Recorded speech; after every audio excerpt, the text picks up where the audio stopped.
ऐसे कैसे न सुनाऊं तुमको महिमा राम नाम की, महिमा श्याम नाम की,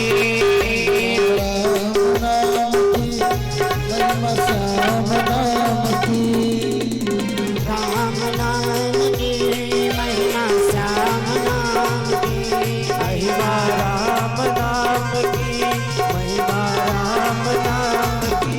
आज पूजा नृत्य करते हुए कन्हैया को बधाई दे रही है। कन्हैया से कहने क्या लगी, कृष्ण जिनका नाम है गोकुल जिनका धाम है, कृष्ण जिनका नाम है गोकुल जिनका धाम है, कृष्ण जिनका नाम है गोकुल जिनका धाम है, कृष्ण जिनका नाम है गोकुल जिनका धाम है। ऐसे बंसी बजैया को मेरा बारंबार प्रणाम है, ऐसे बंसी बजैया को मेरा बारंबार प्रणाम है। सर से सुनाऊं सरगम से सुनाऊं ऐसे कैसे न सुनाऊं तुमको महिमा राम नाम की, ओ महिमा राम नाम की, महिमा राम नाम की, महिमा राम नाम की। श्री राधे। ताली की सेवा करते हुए बांके बिहारी लाल की।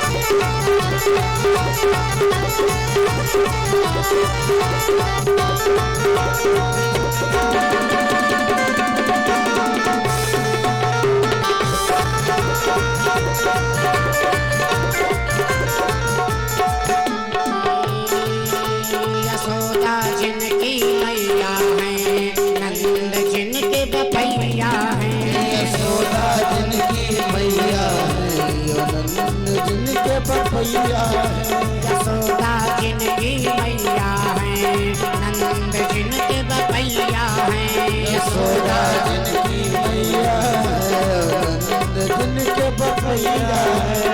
ऐसे कुंवर कन्हैया को मेरा बारंबार प्रणाम है, ऐसे कुंवर कन्हैया को मेरा बारंबार प्रणाम है। सर से सुनाऊं सरगम से सुनाऊं ऐसे कैसे न सुनाऊं तुमको महिमा राम नाम की, ओ महिमा राम नाम की, राम नाम की, महिमा राम नाम की। श्री राधे। ताली की सेवा करते हुए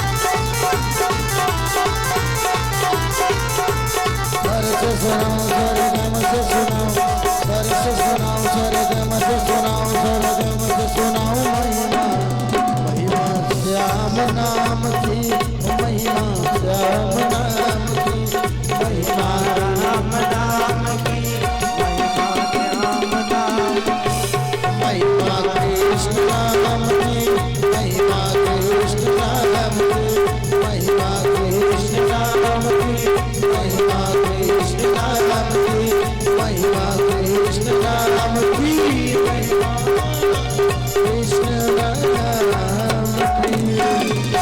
बोले वृंदावन बिहारी लाल की जय हो। मुकुंद स्पर्शनात् साध्यो बभूव प्रमदुत्तमः। जैसे ही आज मुकुंद भगवान को स्पर्श किया सैरान हृदय से यानी कुब्जा ने, तुरंत सारे दुख दूर हो गए। कि भगवान के गुण है कि अगर भगवान से नेह कर लीजिए तो आपके सारे कष्ट कट जाते हैं। इस प्रकार से भगवान ने सबके ऊपर कृपा करते हुए सीधा आज सोचा कि महल में प्रवेश किया जाए। और जो ही आज महल में प्रवेश करने लगे, कंस ने ऐसी व्यवस्था किया है कन्हैया को मारने के लिए कि दरवाजे पर एक कुबलिया पीठ नाम का दैत्य है जो कि हाथी का रूप है। कुबलिया पीठ हाथी को खूब मदिरा का पान करा दिया और मदिरा का पान करा के दरवाजे पे खड़ा कर दिया कि कन्हैया बलराम जी हुई इस दरवाजे से आएंगे, कुबलिया पीठ इतना मदिरा में मस्त है कि इनको पैरों से दबा करके सीताराम कर देगा।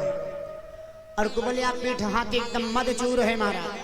और जो ही कन्हैया उधर से गए, अवस्था कृष्ण मार्गव नवते हाथ प्रक्रम चिरम, कन्हैया उसी रास्ते से प्रवेश करने लगे। और जो ही प्रवेश करने लगे, कुबलिया पीठ हाथी ने देखा कन्हैया बलराम को, तो आज इसके दर्शन करने से भगवान के इसके विचार बदल गए। मानो मन में आया कितने सुंदर सुंदर बालक हैं।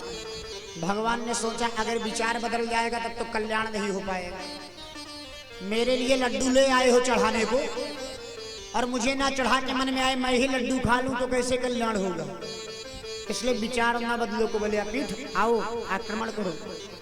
कुबलिया पीठ जो ही आक्रमण करने के लिए आगे बढ़ा, मेरे कन्हैया तो महाराज पहले के ही उछलने कूदने वाले, छलांग लगाई और सीधा छलांग लगाकर कुबलिया पीठ हाथी के ऊपर सवार हो गए। जो हाथी के ऊपर सवार हुए, अब तो इधर से उधर उधर से उधर मारना चाह रहे, लेकिन ऊपर क्या करे। मेरे नाथ का भी देर तक लीला किए, फिर महाराज मुष्टि का प्रहार किया और जो है मुष्टि का प्रहार किया, कुबलिया पीठ हाथी गिरा, उसका राम नाम सत्य हो।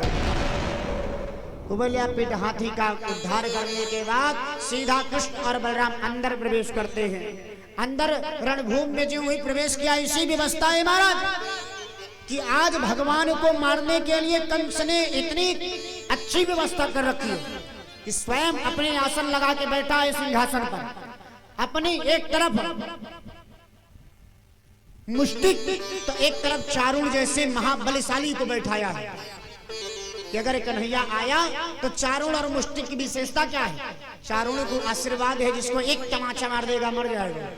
मुष्टिक महाराज मुष्टिकासुर को आशीर्वाद मिला है ब्रह्मा से कि किसी के ऊपर मुष्टिका प्रहार किया तो उसकी मृत्यु हो जाएगी।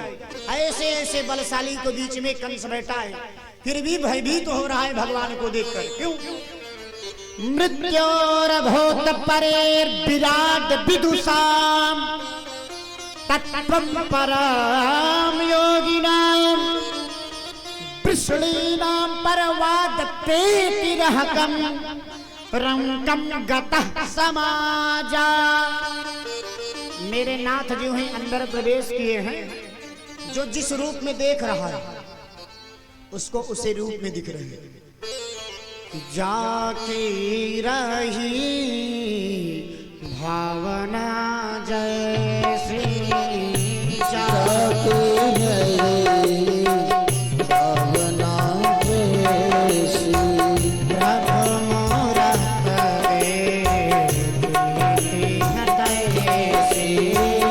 प्रभु मूरत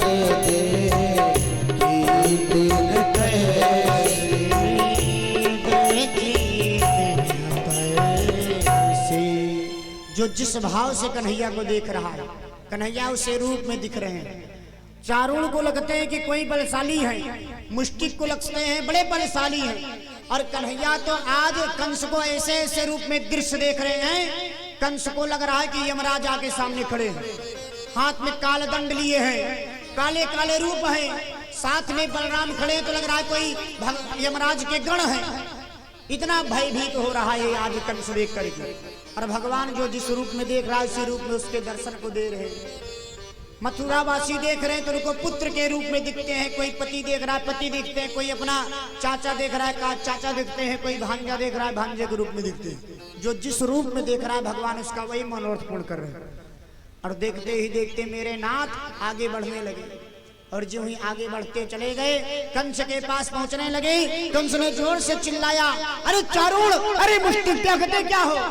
न बालो न किशोरस्ता बलस्य बलिना परा, जिसको तुम बालक समझकर बैठे हो ना, ये जब बालक था तब इसकी लीला थी, पूतना जैसी आसुरियों को मार दिया। अब तो किशोर हो गया है, जाओ जाकर तुरंत से मारो।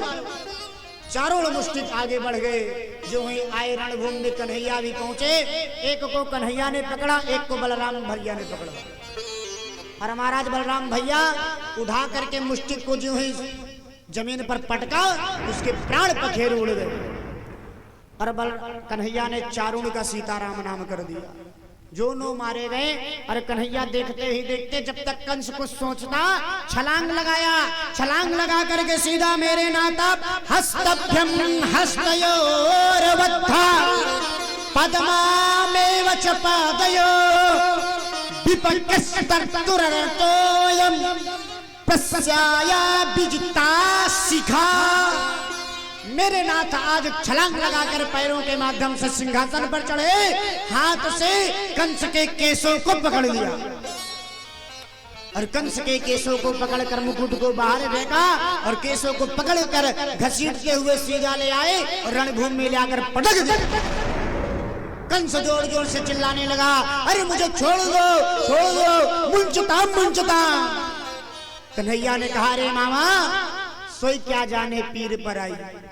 आज जब तेरे ऊपर कष्ट आया तो कहता है छोड़ दो, छोड़ दो। एक समय था तूने देवकी को भी बढ़िया सुंदर रथ में बैठा कर विदा कर रहा था, आकाशवाणी हुई तो तू देवकी के केसों को पकड़कर रथ से घसीटता हुआ ले आकर जमीन पर पटक दिया। तो उस समय माता देवकी को कितना कष्ट हुआ होगा, याद कर। आज जब तेरे पैर बालों को पकड़े हैं तो कहता कष्ट हो रहा है। सोई क्या जाने पीर पर आई। अपने ऊपर आई तो कहता पीड़ा हो रही, दूसरे के ऊपर पीड़ा नहीं होती। और एक बात तुझे याद दिला दे मामा, मैं किसी को पकड़ता नहीं, और पकड़ता हूं तो तब तक नहीं छोड़ता जब तक महाराज उसका कल्याण नहीं कर देता। अब तो तेरा कल्याण करके ही तुझे छोड़ूंगा। कंस जोर जोर से चीखने लगा, मुझे छोड़ दो, तुझे सारा राज दे देंगे। कन्हैया ने कहा वैसे मैं राज ले लूंगा, तुम दो या ना दो। मानो कोई आदमी किसी से कहे भैया 200 रुपए दे दो, उधार दिया हो 200 मांगता रहे ना देते। और किसी दिन वहां आदमी चौराहे पे मिल जाए और जो मांग रहा हो बार बार उसके हाथ में चाकू हो और चाकू लगा दीजिए वही हाथ गर्दन के पास, तो वह आदमी कहे भैया पूरी पर्स दे रहा हूं, मेरे प्राण छोड़ दो, पर्स दे। तो वही बात हुई ना, वो तो अब चाकू लगा चुका है, पैर गिरते गिरते थक गया, 200 दिए नहीं, ये पर्स देने को क्यों तैयार हो। तो कन्हैया ने कहा अब तो खुद ही ले लूंगा, दो या ना दो। अब मैं तो उतना सामर्थ्यवान हो गया, समदर्शी इच्छा को छुनाई। जब मैं स्वयं सामर्थ्यवान हूं तब तुझसे लेने की क्या जरूरत है। और सीधा मेरे कन्हैया ने देखते ही देखते कंस के ऊपर मुष्टिका प्रहार किया। और जो ही प्रहार किया कि बजसार सर्वंगी, जैसे ही प्रहार किया सीधा कंस के प्राण पखेरु उड़ गए और कंस का प्राणांत हो गया। सारे मथुरा वासी कन्हैया की जय जयकार करने लगे। बोलिए कन्हैया भगवान की, बोले बलदाऊ भैया की।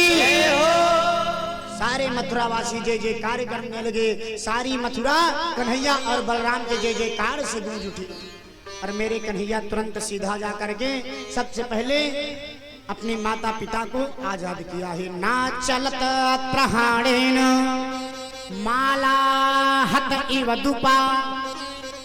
जब कारागार में गए हैं देवकी वसुदेव के पास, स्थिति क्या है कि प्राण तो है, श्वास चल रही है, लेकिन एक आस लगी है कि मेरा पुत्र के दर्शन हो जाए, इसलिए मानो प्राण रुके, एकदम चेतना रहित हो गए, मानो शरीर में कोई बल नहीं रह गया है।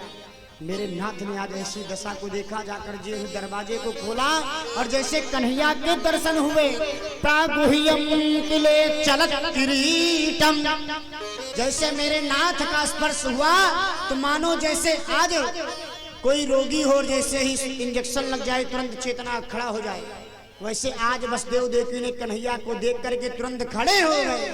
मेरा पुत्र करके आज देवकी ने अपने हृदय से लगाया। मेरे कन्हैया देवकी और वसुदेव को ले गए, नाना उग्रसेन को छुड़ाया, ले आकर के उग्रसेन को राजगद्दी देने लगे। उग्रसेन ने कहा अब मैं क्या करूंगा ये राजगद्दी। जब राज करने की आयु थी तब तो दूसरा राज किया। अब जब चौथापन मेरा भजन का आया तो मैं क्या करूंगा राज करके, अब तू ही राजा बन जा। भगवान ने कहा मैं राजा क्यों बनूं, मैं तुमको राज देने के लिए यहाँ आया हूँ।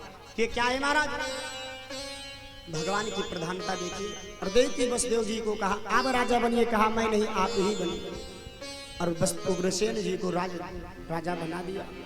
सुबह हुई जो ही कन्हैया को स्नान कराने के लिए वसुदेव जी ले गए। देख क्या रहे हैं कि कन्हैया 11 वर्ष 58 दिन के हो गए, लेकिन शरीर पर जनेऊ नहीं है, उपनयन संस्कार नहीं हुआ।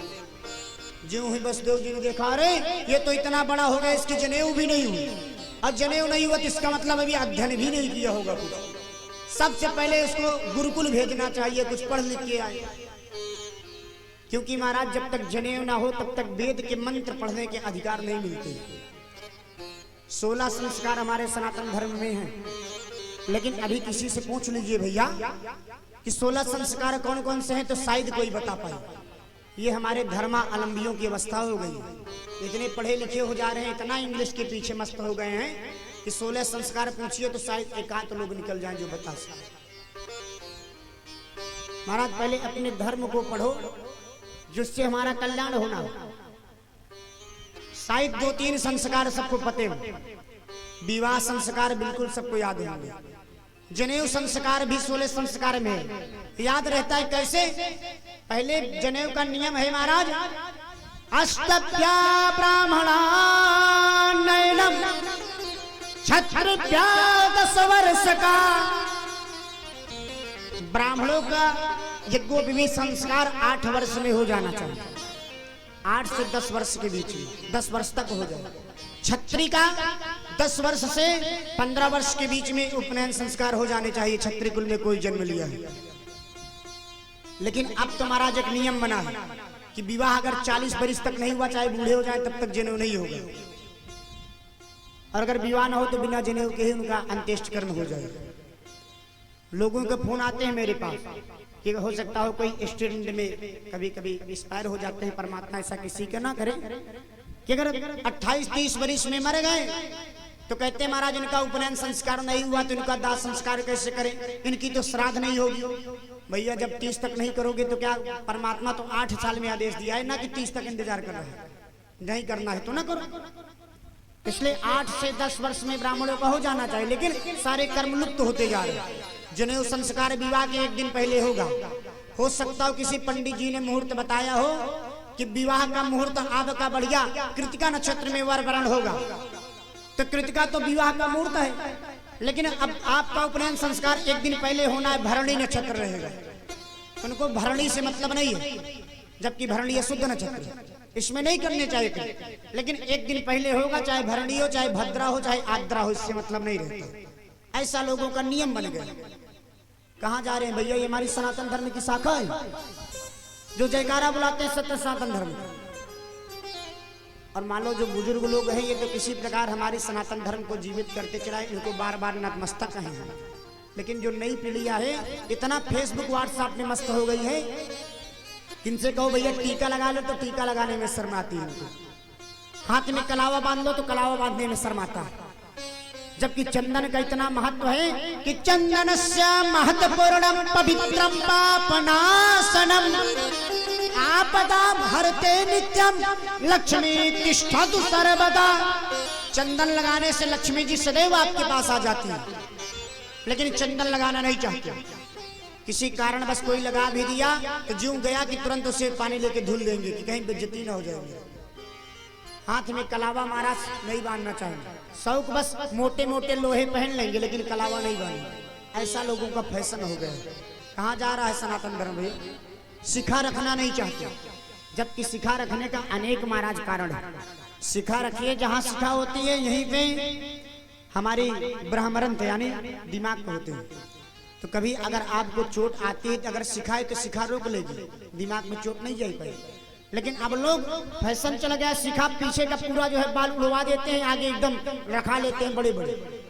पता नहीं कौन सा फैशन हो गया कि क्या कहा जाए नए बच्चों को, क्या ना कहा जाए, कुछ समझ नहीं आता। ये सनातन धर्म की महाराज साथ खिलवाड़ कर रहे हैं कि अपने साथ खिलवाड़ कर रहे हैं, अपने जीवन को बना रहे हैं कि क्या करें, कुछ समझ में नहीं आता। ऐसी स्थिति बिगड़ गई। किसी से पूछिए भैया 16 संस्कार क्या है तो नहीं पता, जबकि 16 संस्कार हमारे जो है महाराज, सबसे पहले गर्भाधान मुहूर्त, इसके बाद पुंसवन संस्कार होते हैं। अब पूछिए पुंसवन तो हो सकता हो किसी को पता ना, शायद कोई पंडित जी करा भी पाए पुंसवन संस्कार, क्योंकि ये क्रिया ही लिप्त होती जा रही है। पुंसवन संस्कार होता है गर्भ की रक्षा के लिए, लेकिन अब किसी को पता नहीं। पुंसवन संस्कार के बाद क्या होता है, कहा जब बालक आता है तो फिर नामकरण संस्कार। ये तो कहीं कहीं चल रहा है, कहीं कहीं नहीं चल रहा है, कहीं अपने आप पिंटू रिंटू टिंकू पिंटू रख दिए, और कहीं तो होता है भी। ये संस्कार कुछ जगह पे है। नामकरण के बाद कर्ण छेदन होते थे, अब तो कर्ण छेदन तो महाराज पूछे पता नहीं, कहते हैं क्या कर्ण भी पुरुषों के छेदे जाते हैं। कर्ण छेदन एक संस्कार है, इसको करने से हमारी बुद्धि तीव्र होती है, लेकिन अब महाराज शर्म आती इसको करने। कर्ण छेदन के बाद वेदा उपनयन संस्कार 5वां है, लेकिन अब 5वां सीधा करते हैं, 4 छोड़ देते हैं। उपनयन के बाद तब वेदाध्ययन आता है, वेदाध्ययन के बाद अक्षराभ्याम, अन्नप्राशन, सब संस्कार हमारे, लेकिन अब सब लुप्त हो गए। इनको बताओ या ना बताओ, जब तक कथा में बैठे याद करेंगे। यहाँ से जाते समय कपड़े को पकड़कर झाड़ा लगाए, सब महाराज इस कान से सुने, इस कान से निकल गए। देखिए व्हाट्सएप पे क्या खबर आई, फेसबुक पे क्या खबर आई, कौन सा ग्रुप चल रहा है, इसके लिए समय है। लेकिन अपने धर्मों के विषय में जानने के लिए, अपने कर्मों को करने के लिए समय ही नहीं मिलता इनको। और यही कारण है कि महाराज जो लोगों का कल्याण नहीं हो पा रहा। इसलिए धर्म को जानो, अपने कर्मों को करो, कल्याण हो जाएगा। अगर हम ये नहीं कहते कि आप परमात्मा के लिए पूरा समय दीजिए, 24 घंटे होते हैं, आपने सारे समय बांट रखे हैं, तो उसी 24 घंटे में से आधा घंटा भगवान के लिए भी निकाल दीजिए। मोबाइल चलाने का समय फिक्स है, विद्यालय जाने का फिक्स है, भोजन करने का है, यात्रा करने का है, भगवान के लिए क्यों नहीं है? आधा घंटा ये भी अपने मेनू में बढ़ा लो, लेकिन नहीं बढ़ाएंगे। 4 दिन की चांदनी फिर अंधारा पार। कोई बहुत कहा तो 4 दिन करेंगे, 5वें दिन तबीयत खराब हो जाएगी, अपने आप तबीयत खराब हो जाएगी, ना नहाना पड़ेगा ना तो करना पड़ेगा, 2 दिन नहीं किए फिर आदत छूट जाएगी। ऐसे लोगों की स्थिति हो गई। तो आज बसदेव जी ने कहा, पहले इनका गुरुकुल में प्रवेश करवाइए, इनका ये गोपवीत संस्कार होना चाहिए। और तुरंत ले जाकर के इनको उज्जैन में संदीपनी ऋषि के पास ले जाकर के छोड़ा महाराज आश्रम में। आश्रम में कृष्ण बलराम जी को छोड़कर आए, कहा आज से यही तेरे गुरु, यही माता, यही तेरे पिता की सेवा करना। गर्गाद यद कुलाचार्य प्रथमाता मम स्थितो। कहा महाराज ये यदुकुल के हैं और आज से ये आपके शरण में आए, इनको ज्ञान दीजिए। और कृष्ण बलराम को संदीपनी ऋषि ज्ञान दिए, और इतना दिव्य ज्ञान दिया कि कुछ ही दिनों में इनको सारा अध्ययन हो गया। कहा महाराज ऐसे कैसे हो सकता है कि कुछ ही दिनों में सब पा जाए? कहा क्योंकि नियम करते थे। नियम क्या करते थे कि प्रातः काल उठकर रघुनाथा, मात पिता गुरु नावै माथा, प्रणाम करते थे। प्रणाम करने से 4 चीजें मिलती हैं। क्या? अभिवादनशीलस्य नित्य वृद्ध्योऽपि सेविनः, चत्वारि तस्य वर्धन्ते आयु विद्या यशो बलम। आयु, विद्या, यश और बल, ये 4 चीज की प्राप्ति होती है जब किसी को प्रणाम किया जाए तब। लेकिन प्रणाम किया जाए तब, प्रणाम क्या है कि लेट कर चरणों में प्रणाम किया जाए। अब तो कोई प्रणाम करता ही नहीं, खत्म हो गए संस्कार। करते भी हैं तो क्या जी महाराज, मानो आपके घुटनों के ऊपर ऊपर प्रणाम कहां तक आ गया उसकी ना चर्चा की जाए तभी अच्छी बात। अब ये प्रणाम की, जबकि बताया गया शास्त्रों में कि जब किसी को प्रणाम किया जाए तो दाहिने पैर के दाहिने अंगूठे में श्रीर बसतु लक्ष्म्या, लक्ष्मी का वास होता है दाहिने पैर के दाहिने अंगूठे में। अगर किसी के को प्रणाम किया जाए तो दाहिने पैर के दाहिने अंगूठे को जरूर छूना चाहिए, तभी उसका पुण्य आपको मिलेगा। लेकिन अब कोई किसी का पुण्य नहीं ले पाते। क्यों? क्योंकि महाराज घुटनों के ऊपर प्रणाम करते हैं।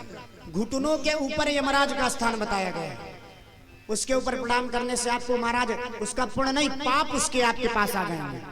लोग पाप लेके भागो, इसलिए चरणों में दाहिने अंगूठे के प्रणाम करिए, तब उसका आपको पुण्य मिलेगा। और जब उसका पुण्य मिलेगा तो 4 चीज की प्राप्ति होगी। आयु विद्या यशो बलम, आयु की प्राप्ति होगी, विद्या की प्राप्ति होगी, यश की प्राप्ति होगी और बल की प्राप्ति होगी। लेकिन अब तो महाराज सब पढ़े लिखे हो गए। पहले जो हमारे बाबूजी लोग हैं, ये लोग कम पढ़ते थे लेकिन इतना संस्कार होता था कि अगर 10 पढ़े हो तब के बीए वाले भी फेल हैं। लेकिन अब सब एमए बीए बीएड बीएसटी पता नहीं क्या क्या चलता है, अब ये सब पढ़ते हैं। हम लोग तो भाई पूर्व मध्यमा उत्तर मध्यमा प्रथमा की पढ़ाई की, इसलिए इसके विषय ज्यादा नहीं जानते। लेकिन इतना पढ़ने के बाद भी प्रणाम नहीं करते। करते क्या है? हाय, गुड नाइट, गुड आफ्टरनून। क्या है भैया? संस्कार है हमारे।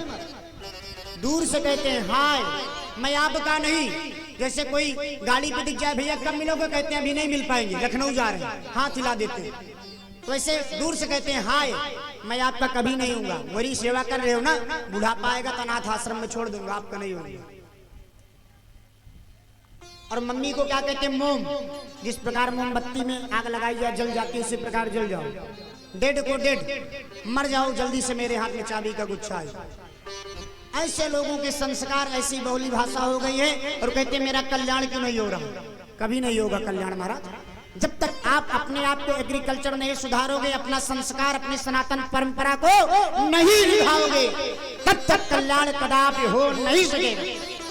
इसलिए अपनी सनातन धर्म की जो हमारी पूर्वजों ने किया है उसको करते आइए।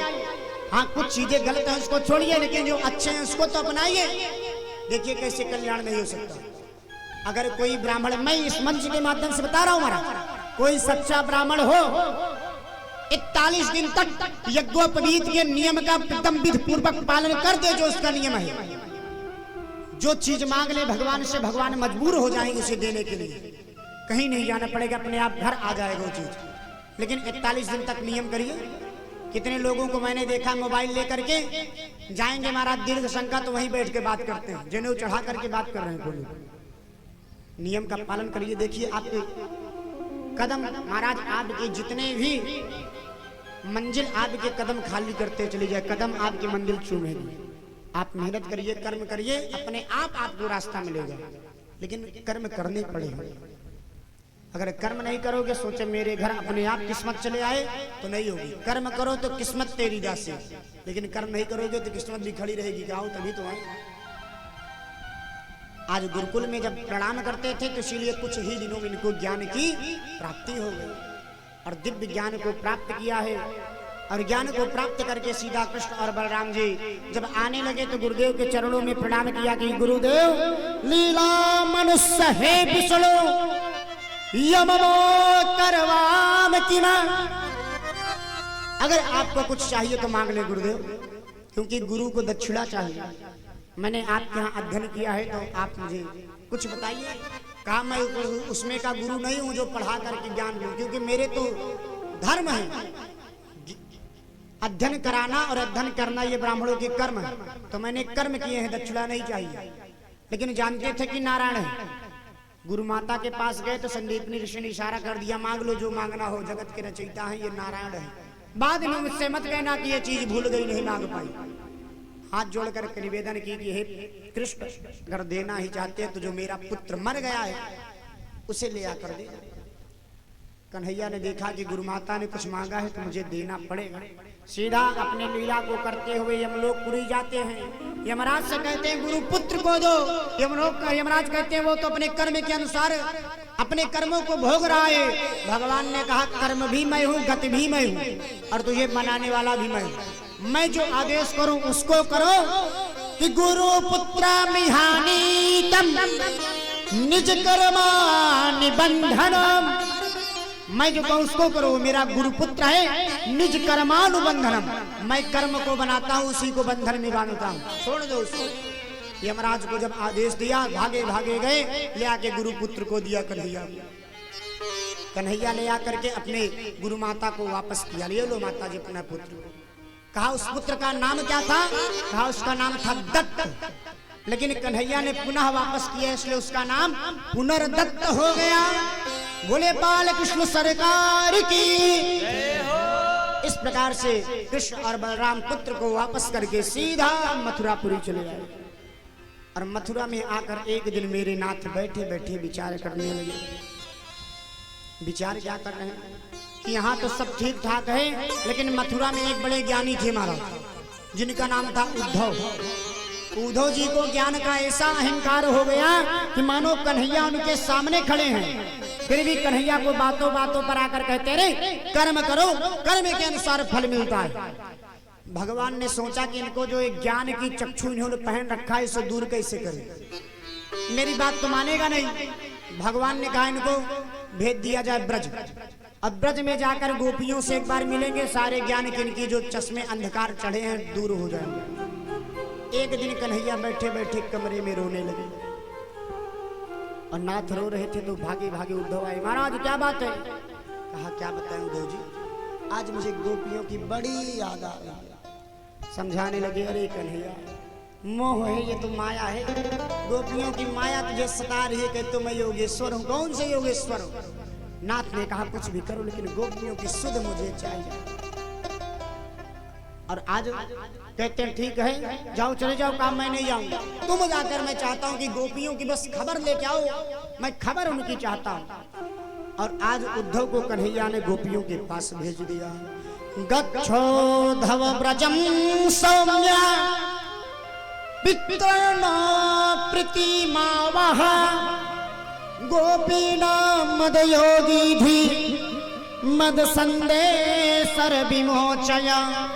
जाओ और जाकर मेरे संदेश को दे आओ गोपियों को, बस कहना कान्हा तुझे याद करता है। और आज उद्धव चले हैं और चलते चलते रात्र में आए हैं। और रात्र में जब पहुंचे और उनको रास्ता नहीं पता था, एक ग्वाले से पूछा भैया मुझे नंद बाबा के यहाँ जाना है।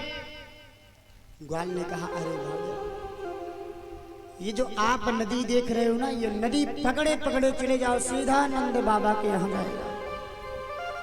आज उद्धव जी रथ से वही नदी पकड़े पकड़े आए, सीधा माँ यशोदा के यहाँ पहुंचे। परीक्षित ने कहा महाराज ये नदी कहाँ से आ गई? कहा जब से मेरे सरकार गए हैं मथुरा, यशोदा की ऐसी हाल बेहाल है कि कन्हैया के याद में माँ यशोदा रो रो के आंखें अंधी हो गई है। रोज सुबह सूर्योदय होता है तो जाकर रास्ते में अपनी आंखों के पलकों को पकड़कर बैठ जाते हैं कि पलक झुकने न पाए। सूर्य अस्त तक इंतजार करते हैं कि मेरा कान्हा आता होगा, मेरा कान्हा आता होगा। और जो ही सूर्य अस्त हो जाते हैं माँ कहती आज भी नहीं आएगा। एक वर्ष से इसी इंतजार में आंखों के पलकों को पकड़ के बैठते तो आंसुओं से नेत्रों से आंसू गिरते रहते हैं। वही सारी आंसुएं मानो नदी बन गई हैं, इतनी रोई है माँ यशोदा कान्हा के प्रेम में। ऐसे ऐसी प्रेमी हुए कन्हैया। उद्धव जी जब पहुंचे तो महाराज उनकी हिम्मत नहीं हुई कि यशोदा जी से कुछ बात कर ले, इतने प्रेम को लेकर। नंद जी से बैठे बैठे बात करने लगे। बात करते करते रात व्यतीत हो गई, पता ही नहीं चला। सुबह हुई, सारी गोपियां आज यमुना जी में स्नान करने गई। उद्धव ने सोचा कि चल के गोपियों से मिला जाए। कहा मिलने का बहाना यह है कि गोपियां अभी जब लौटेंगी यमुना से स्नान करके तो रोज वो स्नान करने के बाद वापस आती थी तो वन में बैठती थी और वन में बैठकर कन्हैया की चर्चा करती थी। सारी गोपियां आज आकर यमुना से स्नान करके गोले को बनाकर बैठी, बीच में राधा रानी बैठ गई। और जब बीच में राधा रानी बैठ गई तो गोपियां बातचीत करने लगी। एक गोपी कहती है हे राधा रानी किशोरी जी, वो छलिया मुझे छोड़ कर चला गया, ये बताओ अगर मुझे नहीं याद किया तो तुझे तो याद करना चाहिए था। लेकिन इतना बड़ा छलिया कि गया और जाकर के कुछ हाल खबर ही ना ली। धारयन्तद्य कृष्णेन प्रयः प्राणान् कथंचन प्रयात मन संदेश बलभैरे मदान्विता। एक गोपी कहती मैंने बहुत संदेश भी भेजे उसको, लेकिन पता नहीं उसके पास संदेश पहुंचते नहीं कि वो आना नहीं चाहता, कुछ समझ नहीं आ रही। और सारी गोपियां आज बात कर रही हैं। उद्धव जी ने सोचा चल की गोपियों की बात को सुना जाए। एक वृक्ष के पीछे आकर खड़े होकर बातों को सुन रहे हैं और सारी गोपियां कन्हैया के विषय में ही चर्चा कर रही हैं और कन्हैया को ही याद कर रही हैं।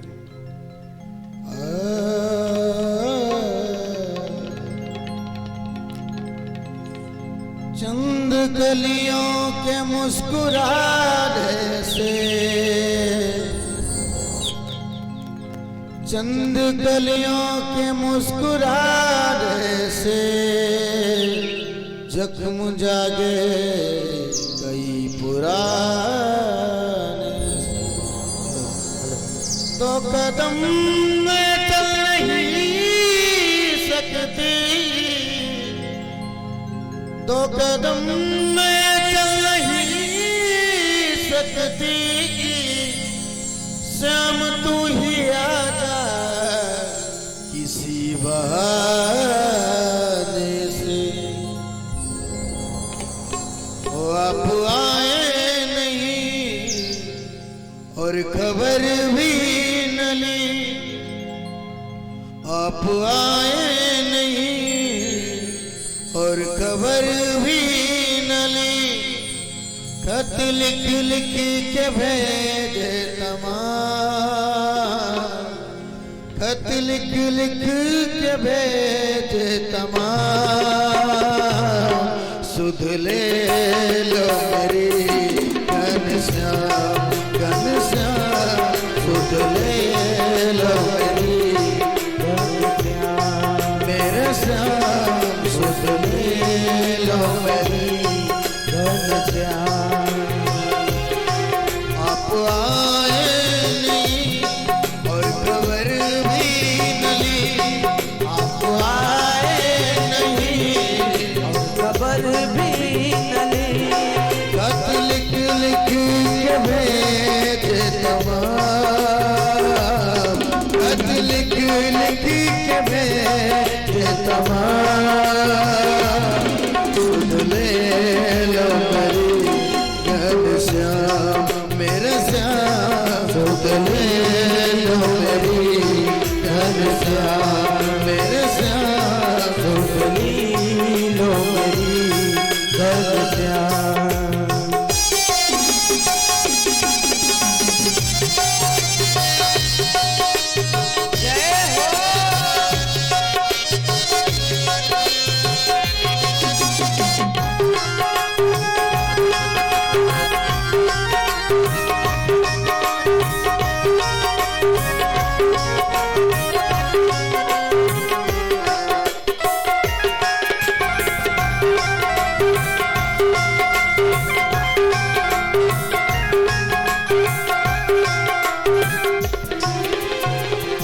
हम तो कन्हैया हुए तेरे ही दीवाने, हम तो कन्हैया हुए तेरे ही दीवाने। चाहे तू माने या चाहे न माने,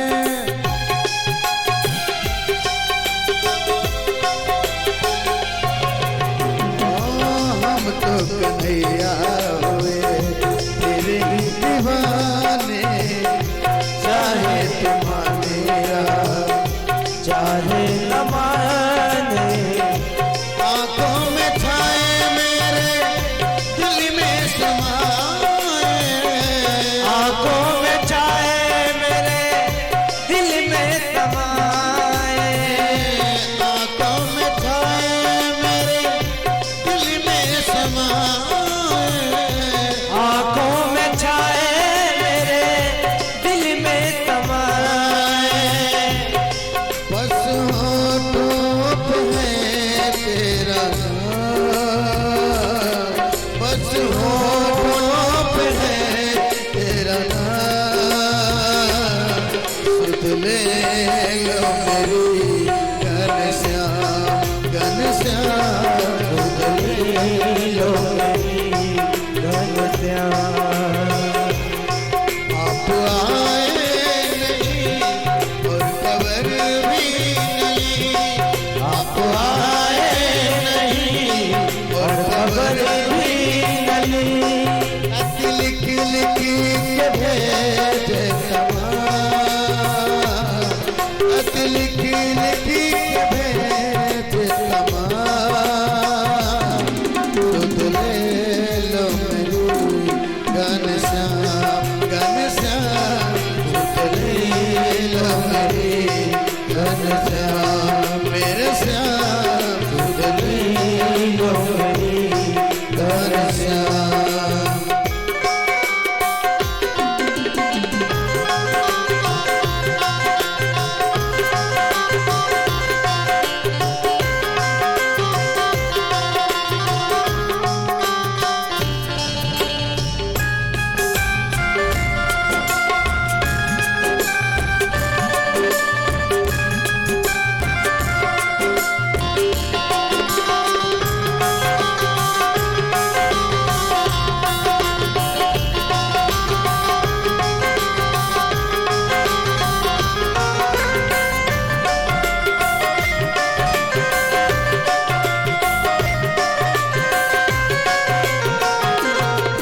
की सखिया हुई तेरी ही दीवानी।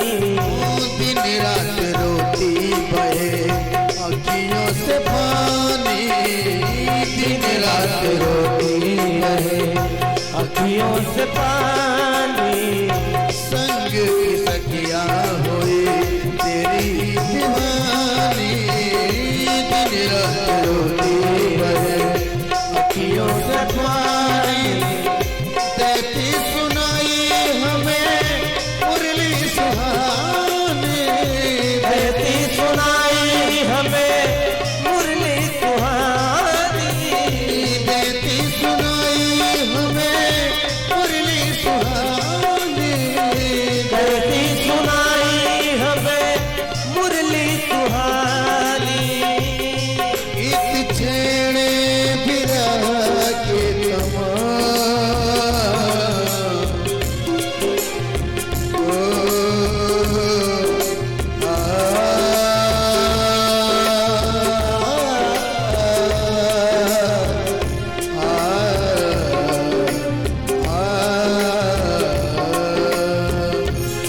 गीत छेड़े बिरह के तमाम, गीत छेड़े बिरह के तमाम।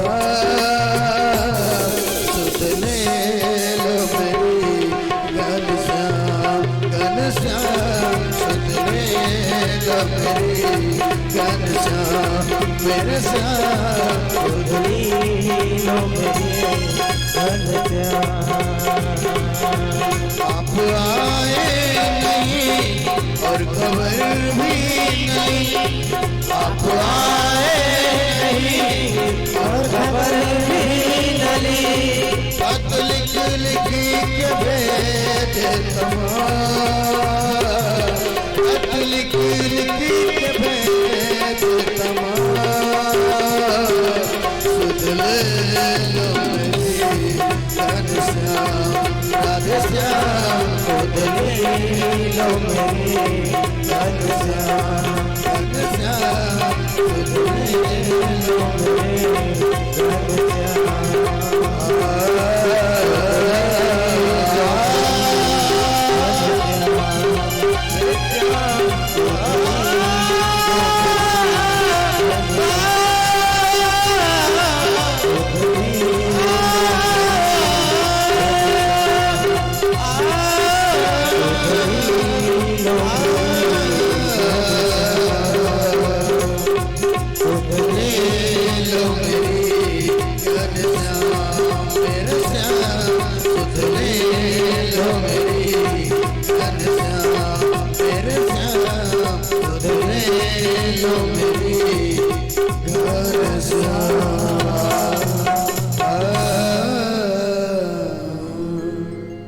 सारी गोपियां आज बातें कर रही हैं और बातों बातों में ही एक भंवरा आता है और भंवरा आकर के सारी गोपियों के पास भटक रहा था, गूं गूं कर रहा था। और जो ही किशोरी जी के चरणों को देखा, इससे किशोरी जी के चरण इतने प्यारे हैं और इतने कोमल हैं कि जैसे लग रहा कोई पुष्प हो। और किशोरी जी के चरणों को पुष्प समझकर वह भंवरा जाकर सोचता है चल के पुष्प के रस को ले लिया जाए। आकर किशोरी जी के चरणों में बैठ गया और ज्यों ही किशोरी जी के चरणों में बैठा, सारी गोपियां कहने लगी, अरे किशोरी जी देखो, लगता है कान्हा ने इसे भेजा, ये कोई कान्हा का दूत है, क्योंकि कान्हा भी काला और ये भी काला। और कान्हा तो खबर स्वयं लेने आया नहीं, लगता है किसी दूत को भेजा है। अरे हटाओ, इससे नेह ना करो किशोरी जी, अगर इससे भी प्रेम कर ली तो जिस प्रकार से कान्हा चला गया उसी प्रकार से ये भी प्रेम करेगा, खेलेगा और चला जाएगा। पूरा भ्रमर गीत ही भंवरे को जो ही हटाना चाहिए, भंवरा उसी चरणों के पास गूं गूं करते हुए रस को लेना चाह रहा है किशोरी जी के चरणों को। तो आज भंवरा वही किशोरी जी के चरणों में गुनगुनाने लगा, मधुपकितव बंधो मा स्पृह क्षपाज्ञा कूचा विलोलितमाला कुङ्कुमासिभिर्ना वहतु मधुपपतिस्तान् माननीनां प्रसादाम् यदु सदा सविडम्य यास्य दूतास्त्वमीदृक। मधुप कितो बंधु है किशोर जी, ये मधु बंधु लगता है कितो कन्हैया का मांस पे हाथ सपटना, ऐसा लगता है जैसे मुझे पहले से जान पहचान हो मेरी इसकी, हटाओ इससे। इस प्रकार से किशोरी जी हटाने को कह रही हैं। उद्धव जी ने देखा अरे इतना प्रेम गोपियों का कान्हा के पर। 1 साल हो गए लेकिन गोपियां सिर्फ उद्धव की ही चर्चा करती है, सिर्फ कान्हा की चर्चा करती है। उद्धव वृक्ष के पीछे खड़े खड़े अब कहा कि यहाँ से चलने में ही भलाई, चले आए वापस। सारी गोपियां वहां से बातचीत करके वापस आई। जो ही सोचा चल के देखें कन्हैया आया क्या, देखा तो जिस रथ से अक्रूर कन्हैया को ले गए थे वही रथ आज द्वार पे खड़ा था, उद्धव लेके आए थे। गोपिया ने कहा अरे लगता है कान्हा आया है, देखो रथ वही आया है जिससे मेरा कान्हा गया था। सारी गोपियां रथ के पास आ गई, रथ के पास आकर हास्य करने लगी। देखो आकृता आगता किमवा यम कंसार्थ साधकः, कहा अब अक्रूर क्यों आया है। तो मानो सारी गोपियां हाथ आपस में करते हैं, लगता है कि अक्रूर अब इसलिए आया है क्रूर हो गया। अब हम लोगों को लगता है कंस मारा गया जो इसका मालिक था, तो उनका पिंडदान करवाने के लिए हमको भी लेने आया है कि हम सब चले उसका पिंडदान करवाएं। ऐसी सारी गोपियां कह रही हैं। उनको मन में हो गया कि कान्हा आ गया है, अब कान्हा आ गया तो सब अच्छा हो जाएगा। आज 1 साल बाद सारी गोपियों ने हास्य किया है, हंसा है। इस प्रकार से हास परिहास करती हुई फिर गोधूल बेला हुई तो वन में जाकर बैठकर कन्हैया की याद करने लगी। और कन्हैया की याद करते करते एक सखी उठती है, किशोरी जी से कहती किशोरी जी एक बात बतावें। कहा आज मैंने दिन में ही स्वप्न देखा। कहा क्या स्वप्न देखा। मैंने देखा कि कन्हैया आया मेरी मटकी को चुरा कर भाग रहा था। कोई सखी कहती मैंने रात में स्वप्न देखा पनघट पे खड़ा था। कहा किशोरी जी आप कुछ बताओ। किशोरी जी ने सारी सखियों से कहा अरे सखिया तू सब बड़ भागनी हो जो तू सपने में कन्हैया के दर्शन करते हो। स्वप्ना निद्राय बैरणी, जब से मेरे कन्हैया मुझे छोड़कर गए हैं ये नींद मेरी शत्रु हो गई है, मुझे नींद ही नहीं आती। और जब नींद नहीं आती तो स्वप्न कहां से देखूं। माने 1 वर्ष हो गए, 1 वर्ष से राधा जी सोई ही नहीं है किशोरी जी। ऐसे ऐसी प्रेमिका है कन्हैया की। उद्धव ने आज जब देखा तो उद्धव की जितनी ज्ञान की महाराज भाषा थी सब भूल गए कि बताओ। और आकर गोपियों से बातचीत करने लगे, समझाने लगे रे गोपियां तू जिसके प्रेम में पड़ी है इसको छोड़। वहां वही विहंगा भिक्षु चरया चरंती, ऐसा कर तू जितना कान्हा कान्हा दिन भर करती है ना, इतने बार भगवान का चिंतन कर तो भगवान आ जाए तेरे पास। उद्धव को क्या पता कि गोपियां पहले ही भगवान के साक्षात दर्शन कर चुकी। ये तो ज्ञानी से देख रहे, तुम्हारा निवेदन कर दे। वेद के 1 लाख मंत्र हैं, 1 लाख में 80,000 मंत्र कर्मकांड के हैं, 16,000 ज्ञान कांड के और 4,000 उपासना कांड के। तो जो ज्ञान कांड है वो 80,000 मंत्र है।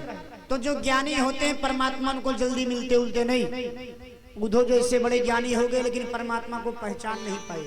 लेकिन गोपियां क्या करती थी, 4,000 मंत्र है उपासना कांड के, उपासना की और भगवान के दर्शन को भी प्राप्त कर लिया। इसलिए भगवान को उपासना से प्राप्त करने का पहला साधन है। दूसरा साधन कहा महाराज ज्ञान कांड, ज्ञान के माध्यम से पाया जा सकता है। तीसरा माध्यम है कर्मकांड। कर्मकांड में भटक गए तो जीवन भर भटकते रहोगे लेकिन पाने की आस कम होगी, जाने की ज्यादा। और आज सारी गोपियां उद्धव के आकर ऐसे ऐसे जवाब दिए। उद्धव कहने लगे तो गोपी कहने लगी अरे उद्धव ये बता क्या अगर किसी दीपक में रुई की बत्ती डाल दी जाए, तेल न डाला जाए, जल सकता है? कहा नहीं। कहा उसी प्रकार हम सब तो दीपक, हम सब रुई हैं, लेकिन तेल तो मेरा कान्हा है। और ये जो मेरा मन है, ये बताओ, शरीर में हाथ दो है, पैर दो है, नाक दो है, कान दो है, लेकिन पता नहीं परमात्मा ने मन क्यों एक दिया। और एक मन था, उसको तो कन्हैया ले गया। अब जब मन है ही नहीं तो कैसे परमात्मा का भजन करें? मानो मेरी शरीर आपको दिख रही है, उद्धव की है मेरे पास, लेकिन मेरे शरीर में कोई चेतना नहीं है, क्योंकि ये पूरा मन तो कन्हैया के पास है। ऐसे ज्ञान की परिभाषा की बताइए। ऐसी ऐसी धन है योगियां कि रहती हैं ब्रज में और मन कन्हैया के पास समर्पित है। उद्धव की जो ज्ञान के अंधकार थे सब दूर हो गए।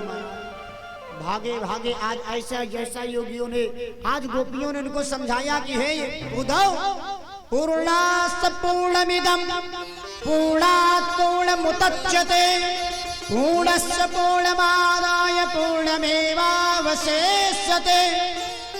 कहा जीवन में कोई पूर्ण नहीं है, कभी कोई परिपूर्ण हो ही नहीं सकता।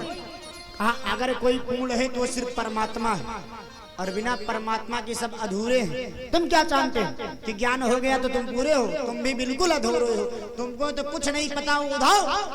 अरे तू जिसे कन्हैया समझता है वह जगत का जगदीश्वर है। आज जब गोपियों ने बताया तो उद्धव के सारे ज्ञान के अंधकार दूर हुए। भागे भागे आए मथुरा, आकर कन्हैया के चरणों में गिर गए। नाथ, मैं तो आपको जान ही ना सका। बुद्धि बड़ी, चतुराई बड़ी, और सुनंता तन में पगड़ी। मान बढ़ो धन धाम बढ़ो, यस कोई रत हो माटे सोवट की। मैं तो अपनी मान बढ़ाई में अपने बुद्धि को बड़ा मान रहा था, लेकिन धन्य है वह गोपियां जिन्होंने आपको प्राप्त किया और आप मेरे पास रहे। मैं आपको कन्हैया समझता रहा। हे नाथ, मुझे अपना दर्शन दीजिए। चरणों में गिर गए। जो चरणों में गिरे तो मेरे नाथ आज चतुर्भुज रूप धारण करके उद्धव को अपना स्वरूप का दर्शन कराया है। जब उद्धव दर्शन किए तब इनका जीवन कृतार्थ हुआ। नाथ, धन्य है वह गोपियां। मानो सारी गोपियां की जय जयकार उद्धव जैसे ज्ञानी भी गाने लगे। दिन रात चर्चा करते गोपियों की। धन्य है गोपियां जिन्होंने आपको रिझा करके आपके साथ रास कर लिया। हम इतने ज्ञान प्राप्त करने के बाद भी दर्शन में ही रह गए। तो गोपी बड़ी हुई उद्धव महाराज। धन्य है गोपियां। वृंदावन के वृक्ष को मरम न जाने कोई, डाली डाली पाते पाते राधे राधे होय। धन्य है वह वृंदावन जहाँ मेरे ठाकुर जी के एक एक बाल लीला गोपी का प्रसंग सब वृंदावन में छिपा है। ऐसे बन को हम लोग प्रणाम करते हुए आगे प्रवेश करते हैं। बोले वृंदावन धाम की अस्तिश्च प्राप्तिश्च भ्रातश्च धृते धिया। महाराज धृते भर्तर्ते दुखाने ईयते सम पितुर्गृहे। जब भगवान कन्हैया ने कंस को मार दिया तो कंस की दो पत्नियां थी, एक का नाम अस्ति और एक का नाम प्राप्ति। अस्ति और प्राप्ति भागी भागी आज मथुरा में जब राजा उग्रसेन हो गए, कन्हैया की लीला चलने लगी तो वहां मथुरा को छोड़ के भागी भागी जरासंध के पास आई। आकर अपने पिता से कहने लगी, पिताजी मेरे इतने बड़े बलशाली मेरे पति को उस छलिया ने मार दिया। जरासंध ने कहा, बेटी तू चिंता न कर, जब तक तेरा पिता जीवित है किसी की हिम्मत नहीं है कि तुझे मथुरा से हटा सके। मैं तुझे पुनः मथुरा का राज दिला के ही रहूंगा। और जरासंध महाराज अपनी 23 अछौड़ी सेना लेकर के सीधा मथुरा पे चढ़ाई कर दी। एक बार, दो बार, तीन बार नहीं, 17 बार चढ़ाई किया और युद्ध करने के लिए जाता। मेरे कन्हैया और बलराव भैया हल को लेके आते महाराज और इनको परास्त कर देते। 17 बार परास्त किया जरासंध को। लेकिन महाराज बार बार वह अहंकारी यही होते हैं कि एक बार किसी से मात खा गए फिर भी मन में आता है फिर लड़ेंगे फिर लड़ेंगे, और इसी अहंकार कारण बस 17 बार युद्ध किया, 17 बार परास्त हुआ।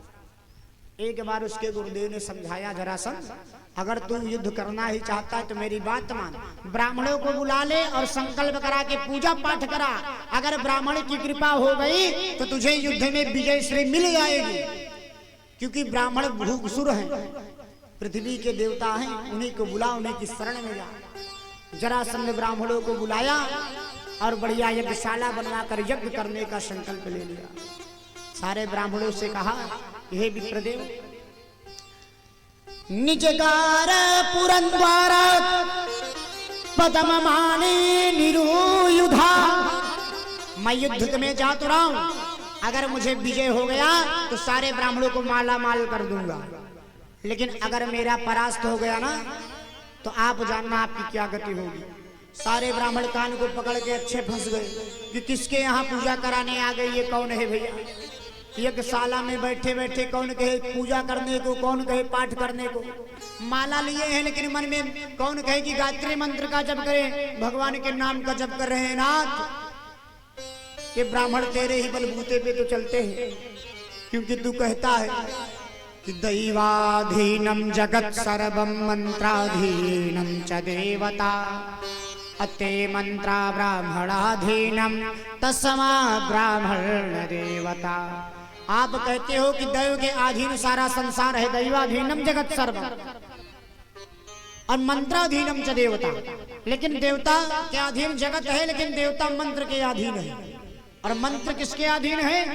ते मंत्रा ब्राह्मणाधीनम, ब्राह्मणों के अधीन मंत्र है।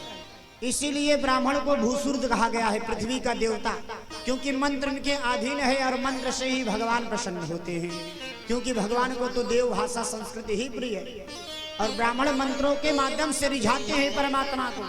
सारे ब्राह्मण जब आज रिझाने लगे, कन्हैया ने देखा कि ब्राह्मणों का मान फंसा है, और ब्राह्मण का तो मैं इतना सम्मान करता हूं कि एक ब्राह्मण भिगु महाराज को जो सीधे आकर के महाराज मेरे अपने चरणों से प्रहार कर दिए थे वक्षस्थल पे, लेकिन फिर भी कन्हैया ने किया क्या, उनके चरणों को पकड़ के कहा, नाथ कहीं आपको चोट तो नहीं लगी, क्योंकि मैं तो ठहरा ये वक्षस्थल इतने असुरों से मारा खाया जा चुका है कि कठोर हो गया है, लेकिन आज के ब्राह्मण जगह जगह जाते हो तो धुले जाते हैं, दबाए जाते हैं, तो इतने कोमल है, कहीं चरणों में चोट तो नहीं लग गई।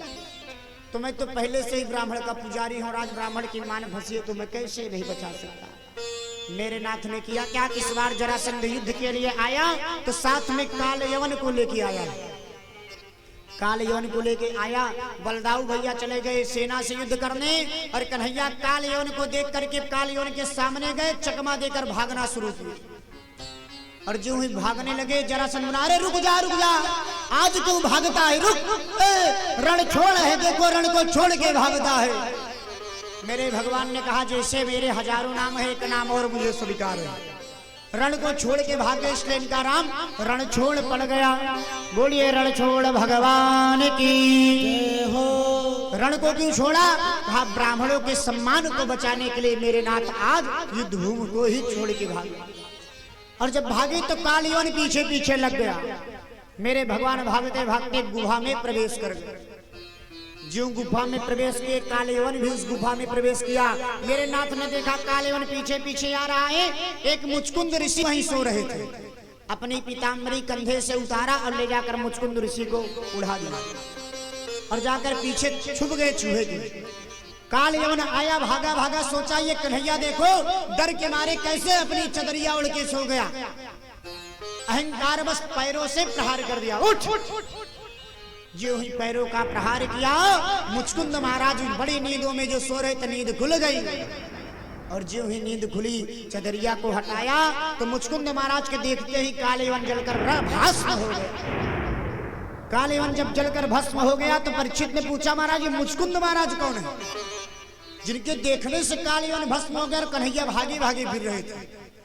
बताया, ये मुचकुंद महाराज देवासुर संग्राम में जब युद्ध हुआ तो देवताओं के साथ से लड़ रहे थे, उनकी सहायता कर रहे थे। जब युद्ध पूर्ण हुआ, देवता जीत गए। कहा आपको क्या चाहिए? तो उन्होंने आशीर्वाद में मांगा, मैं जब से युद्ध हो रहा जग ही रहा हूं, मुझे सोने का आशीर्वाद दे दो। और ऐसा आशीर्वाद दो अगर कोई मुझे सोने में जगाए तो वह जलकर राख हो गए। सारे देवता आशीर्वाद दे दिए। वही मुचकुंद महाराज सो रहे थे, उनको आशीर्वाद था कि जो जगाएगा देखते ही जल के राख हो जाएगा। तो उसी आशीर्वाद का फल आज काल यवन जलकर जो भस्म हुआ, कन्हैया सामने आकर खड़े हो गए। और जो ही कन्हैया सामने आकर खड़े हुए, मुचकुंद महाराज को आज चतुर्भुज रूप धारण करके कन्हैया ने दर्शन दिया। चरणों में गिरकर प्रणाम किया, महाराज आज मेरे जीवन कृतार्थ हो गए आपके दर्शन पाकर। भगवान भीष्म का सुता, आज मैं कृतार्थ हो गया नाथ आपके दर्शन। जिस प्रकार भीष्म को दर्शन दिया, भीष्म को मुझे दर्शन देकर मेरा जीवन कृतार्थ किया। और यही मुचकुंद महाराज दूसरे जन्म में नरसिंह भगवान नरसिंह भक्त नरसिंह बनते हैं। भक्त नरसिंह की चरित्र सुनिए, बड़ा लीला परंपार है। भगवान साक्षात कचहरी में गए हैं गवाही देने के लिए।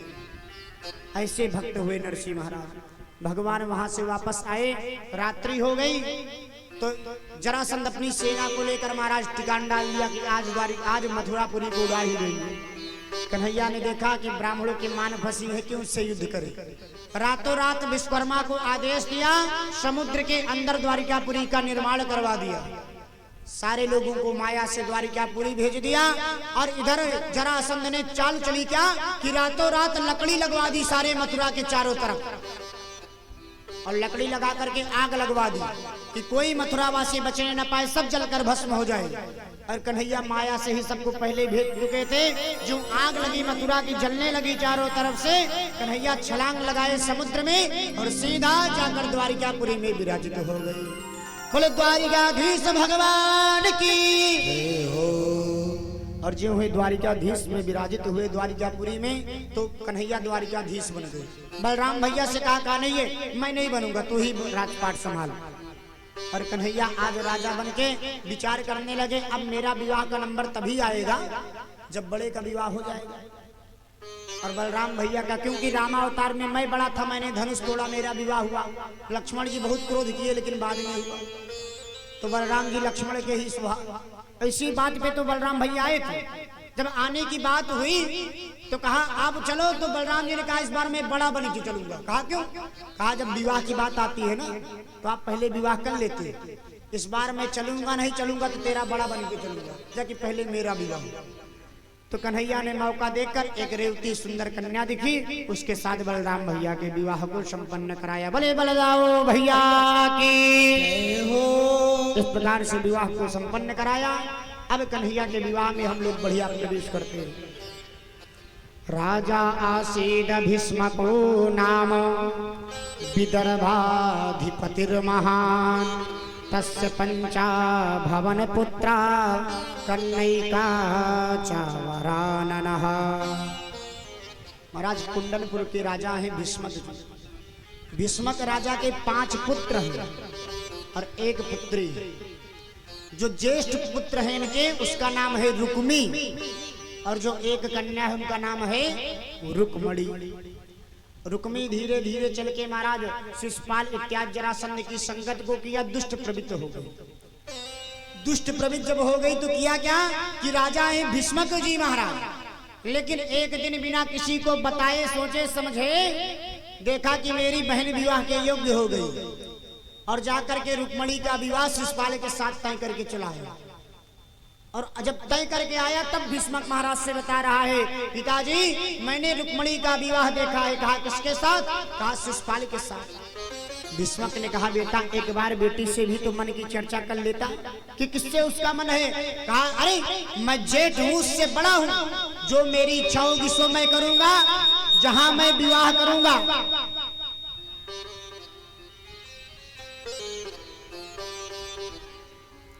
जहां मैं विवाह करूंगा वहीं उनको रहना पड़ेगा। अपने मन की थोड़ो है जो उससे पूछ के विवाह कराएं उसका। और इस प्रकार से जब कहा महाराज तो भीष्मक महाराज के दिल में ठेस पहुंची कि बताओ मेरे रहते रहते ही राजा का पूरा काम कर रहा है। रुक्मणी मैया को भी कष्ट हुआ कि मेरे मन में, मेरे तन में, मेरे हर अंग में तो कन्हैया बसे हैं, मैं शिशुपाल के साथ विवाह कर नहीं सकती। आकर भाभी से बताई। भाभी ने कहा एक काम कर तू, असंतुष्ट कुलों का ना तो पिसुरेश्वरा। आकर कहने लगी है हे भाभी मैं शिशुपाल के साथ विवाह नहीं करना चाहती। क्योंकि मैं उसके साथ संतुष्ट नहीं रह सकती।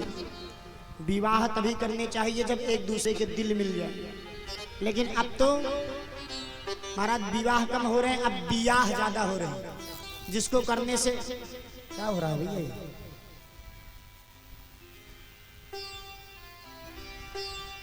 अंत में यही करोगे क्या?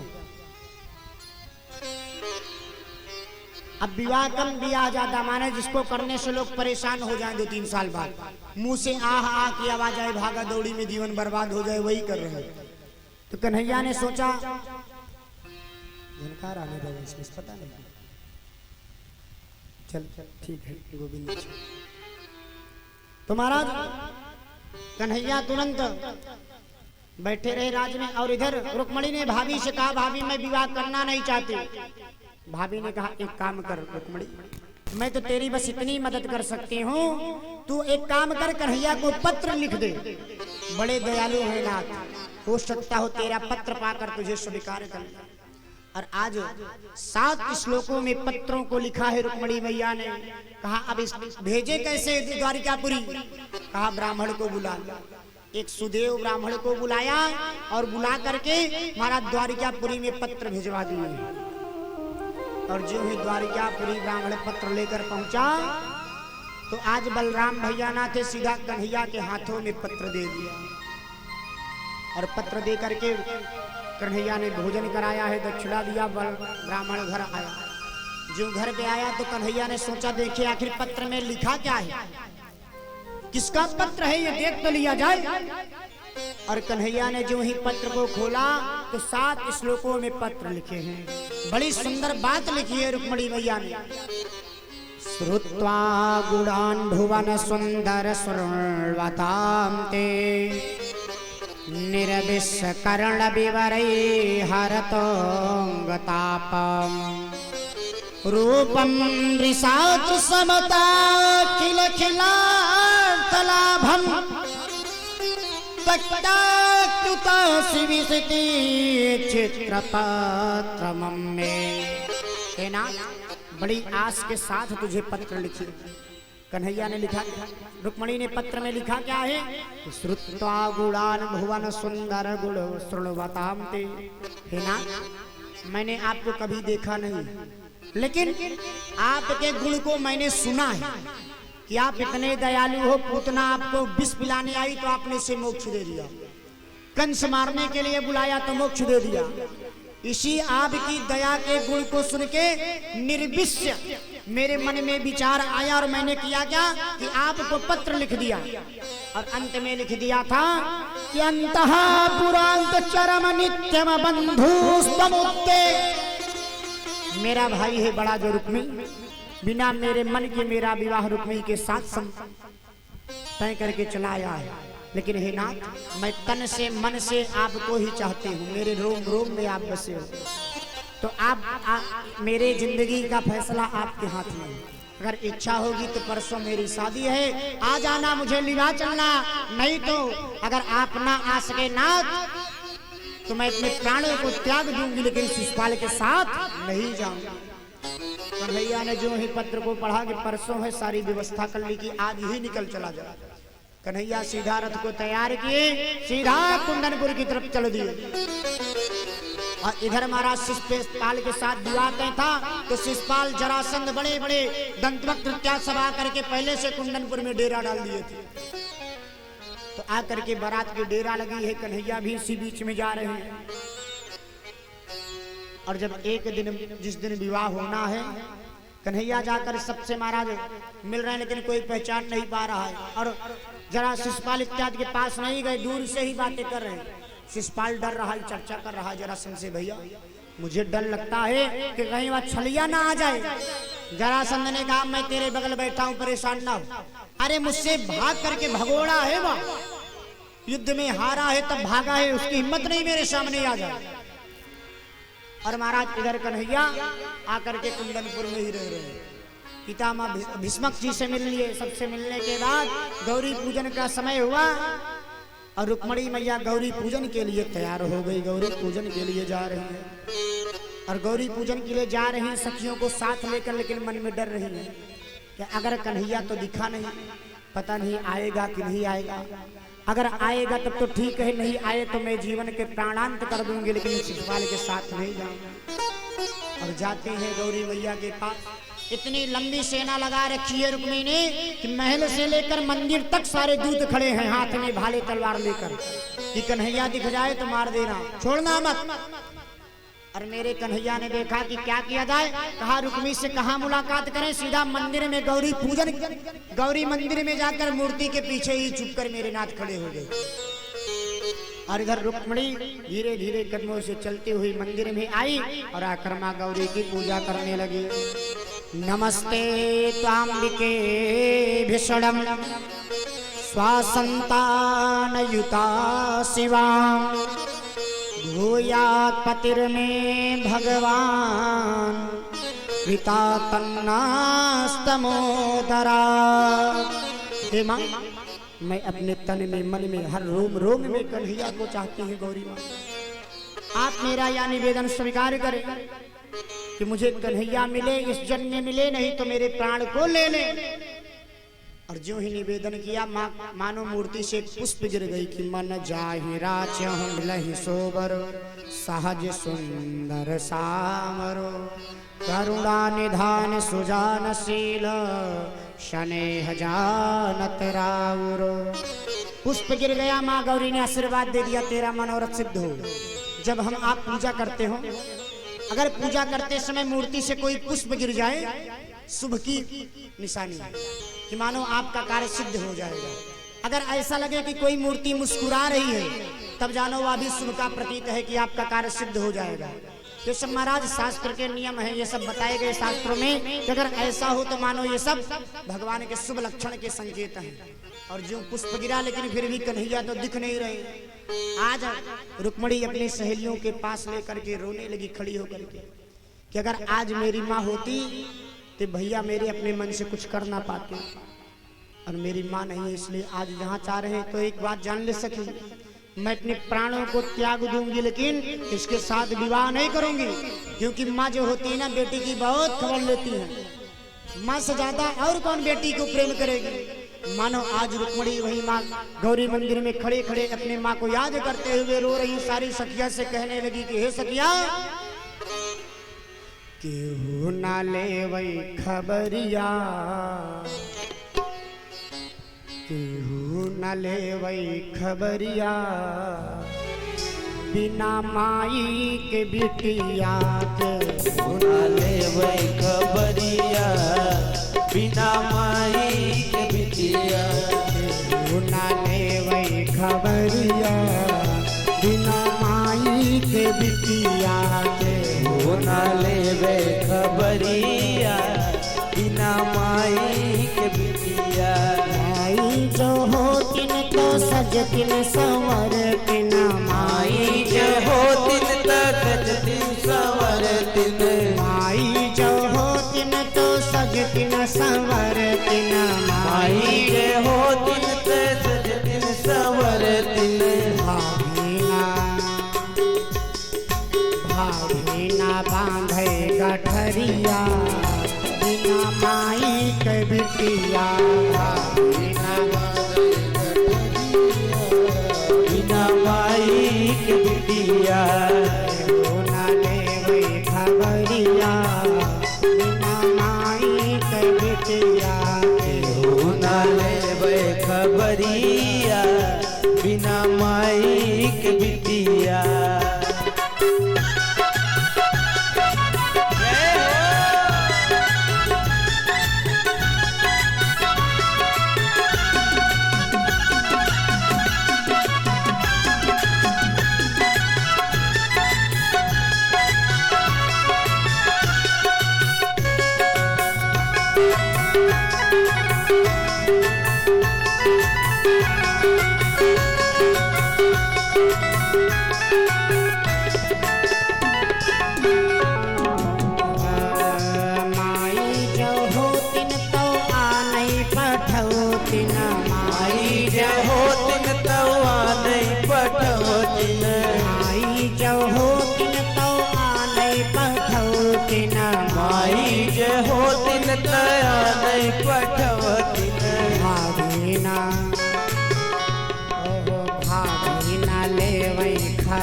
कन्हैया बिना माई के बिटिया बिना लेवे खबरिया बिना माई के बिटिया।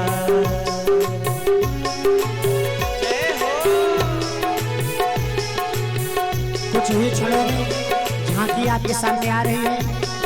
सभी लोग मस्ती में झूमते रहे, ताली की सेवा करते हुए।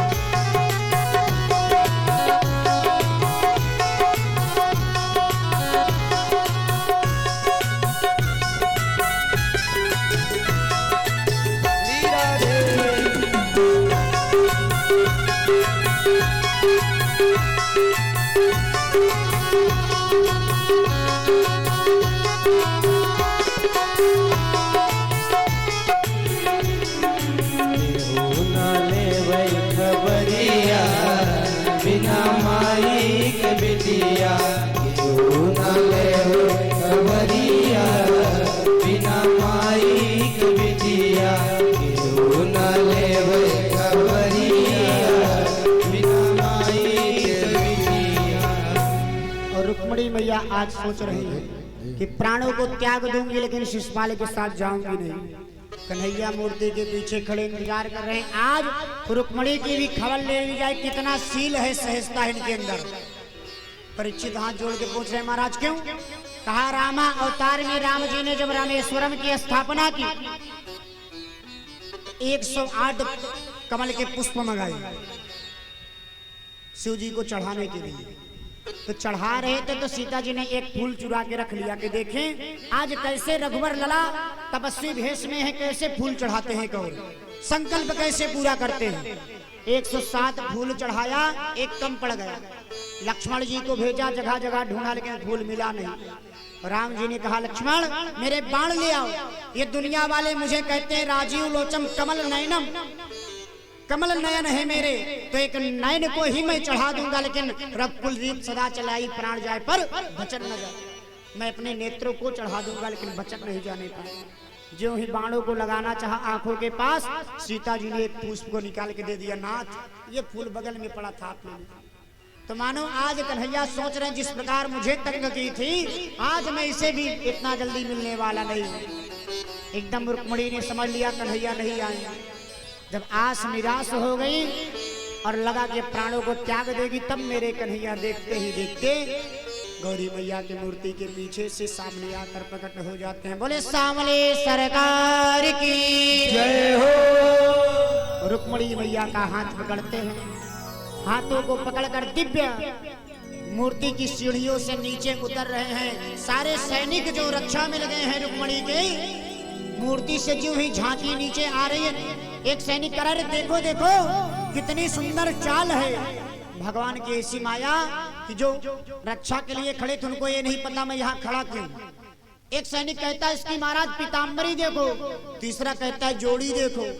और ये चर्चा करते रहे। कन्हैया उतर कर आए, रथ पर बैठे और रथ पर बैठे ही महाराज झूम से निकले। और जो ही रथ को लेकर निकले माया खत्म हुई। सारे सैनिक कह रहे भैया हम खड़े क्यों यहाँ हैं? कहा रुक्मिणी की रक्षा के लिए। कहा रुक्मिणी है कहाँ? कहा वो तो ले गया ले गया ले गया। सारे द्वार सैनिक भागे भागे आए, शिशुपाल से बताए महाराज वो तो छलिया ले गया। शिशुपाल रोने लगा। इतने दिनों बाद विवाह तय हुए तो वो भी नहीं मिल, चली गई लेके भाग गया वो कन्हैया। जरासंध समझाने लगा शिशुपाल को।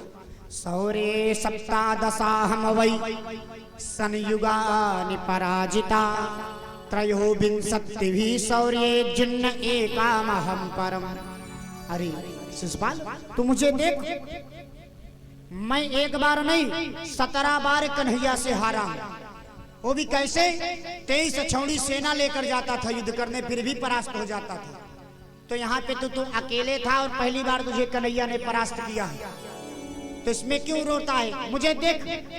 शिशुपाल ने देखा अच्छा तो तुम 17 बार कन्हैया सारे हो, जब मेरे से बड़े नीच बैठे हैं यहाँ पे जो 17 बार हार करके जी रहे हैं, तो मैं क्यों अपने प्राणों को त्यागूं? शिशुपाल भी हंसने लगा। रुक्मी को पता चले, रुक्मी रथ के पीछे अपने घोड़े को लगाया। आहुत समरे कृष्ण मायुत्याम च रुक्मणी। भगवान के रथ के पीछे रथ लगाया, भगवान रास्ते में रथ खड़ा कर दिए। जो ही खड़ा किए और वहां पर आया महाराज। एक तरफ रुक्मी सामने, एक तरफ भगवान का रथ। रुक्मी भगवान को युद्ध के लिए ललकारने लगा। भगवान ने कहा रुक्मणी तुम रुको, मैं अभी इससे मिल के आता हूँ। रुक्मणी चरणों पे गिर गई। नाथ योगेश्वरो प्रयात्मन देव देव जगत पते, मैं आपकी माया जानती हूँ नाथ, लेकिन एक निवेदन है मेरा। मैं ये नहीं कहती अगर कोई युद्ध के लिए ललकार रहा तो ना लड़िए, जाइए युद्ध करिए, लेकिन इतना ध्यान रखिएगा कि ये आपका साला है, मेरा भाई है, और जीजा साले का संबंध बहुत निराला होता है, मैंने सुना है। भगवान ने कहा परेशान ना हो रुक्मणी, अभी जाते हैं। गए और युद्ध किए, रुक्मी को परास्त करके। और किए क्या महाराज कि जब रुक्मी परास्त हो गया तो रुक्मी को परास्त करके उसके आधे बाल बना दिए, रथ की एक पहिया तोड़ दिए और रुक्मी के चेहरे आधे चेहरे पे कालीमा लगा दी। रुक्मी इतना लज्जित हुआ कि लौटकर दोबारा कुंडनपुर नहीं गया, वहीं एक नया राज्य की स्थापना कर वहीं पर ही रहने लगा। और भगवान कन्हैया रुक्मणी को लेकर सीधा द्वारिकापुरी पहुंचाते हैं। और जो ही आ ही रहे कि रास्ते में बलराम ने पूछा भैया कन्हैया कहाँ है, पता चला गए हैं विवाह करने। पीछे से बलदाऊ भैया अपनी सेना को लेके पहुंचे, इधर से कन्हैया जा रहे हैं, इधर से बलदाऊ भैया दिखे। कहा चल छोटे तू लेके चल इनको और मैं सेनाओं से निपटता हूँ। बलदाऊ भैया हल को लेकर जीव खड़े हुए, सारे सैनिक भाग गए। अब कन्हैया भागे भागे आए, बलदाऊ भैया भी द्वारिकापुरी आए। सांडल मुनि को बुलाया गया और दिव्य रूप से विवाह कर्म संस्कार संपन्न कराया जा रहा है। स्वस्ति न इंद्रो वृद्धश्रवाः स्वस्ति नः पूर्वा विश्ववेदाः स्वस्ति नस्तार्क्ष्यो वरिष्ठनेमि स्वस्ति नो बृहस्पतिर्दधातु। तो आइए अब बड़ी दिव्य ही झांकी आपके सामने आचार्य जी लोग ले आएंगे, आप लोग झांकी का दर्शन करेंगे। और इधर भगवान कन्हैया सज करके बढ़िया द्वारिकापुरी में बैठे हैं, आपके सामने झांकी आ ही रही है।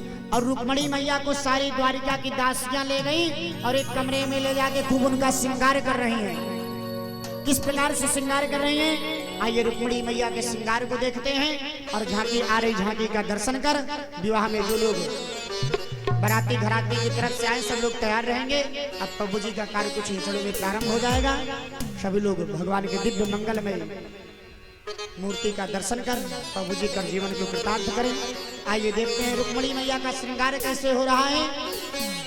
सारी सखियों से कहती है रुक्मणी मैया, आओ मेरी सखियां मुझे मेहंदी लगाओ, आओ मेरी सखियां मुझे मेहंदी लगा दो, मेहंदी लगा दो मुझे सुंदर सजा दो, मुझे श्याम सुंदर की दुल्हन बना दो, मुझे श्याम सुंदर की दुल्हन बना दो, मुझे श्याम सुंदर की दुल्हन बना दो, मुझे श्याम सुंदर की दुल्हन बना दो।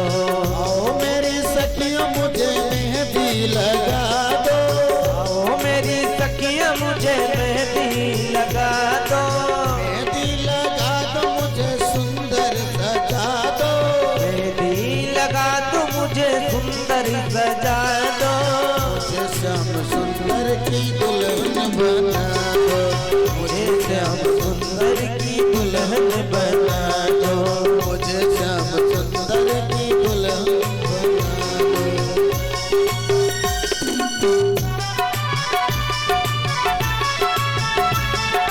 जय हो।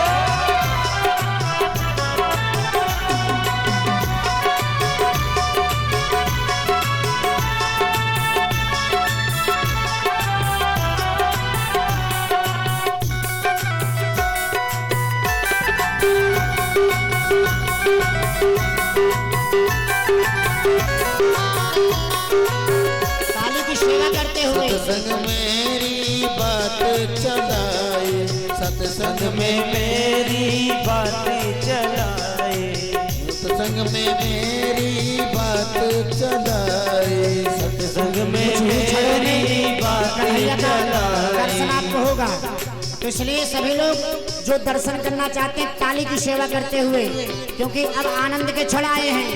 काली की सेवा करते हुए जय हो मेरी बात चलाए, सत्संग में मेरी बात चलाए, सतगुरु ने मेरी कीनी सगाए, सतगुरु ने मेरी कीनी सगाए। उनको बुला के हाथ लेवा तो करा दो, उनको बुला के हाथ लेवा तो करवा दो, उनको बुला के हाथ लेवा तो करवा दो, उनको बुला के हाथ लेवा तो करवा दो।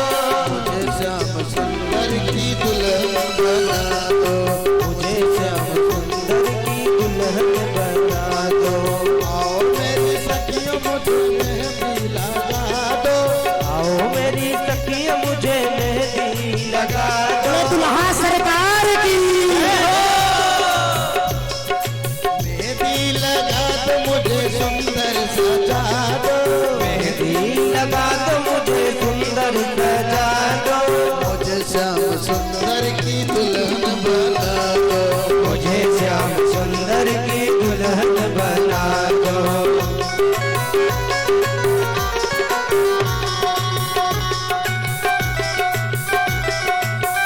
रुक्मणी मैया का आगमन हो रहा है, सभी लोग ताली बजा के इनकी स्वागत करेंगे।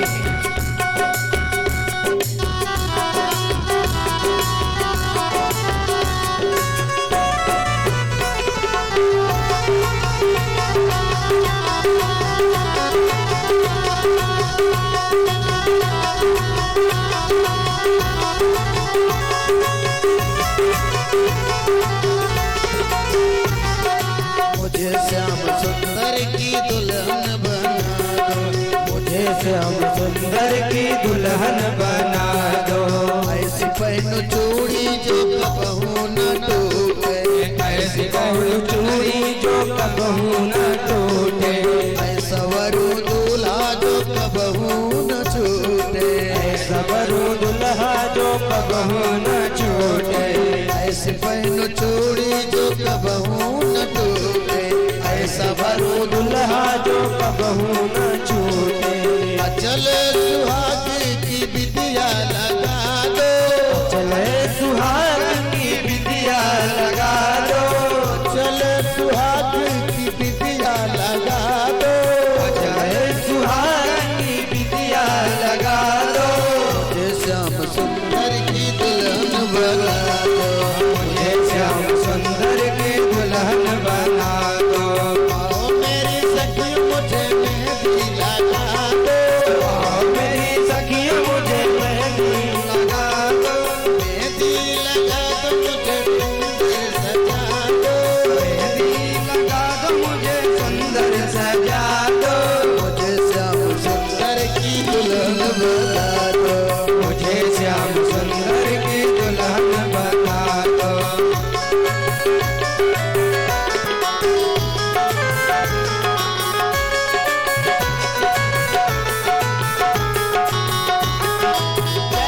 काली की सेवा करते हुए दुल्हा सरकार की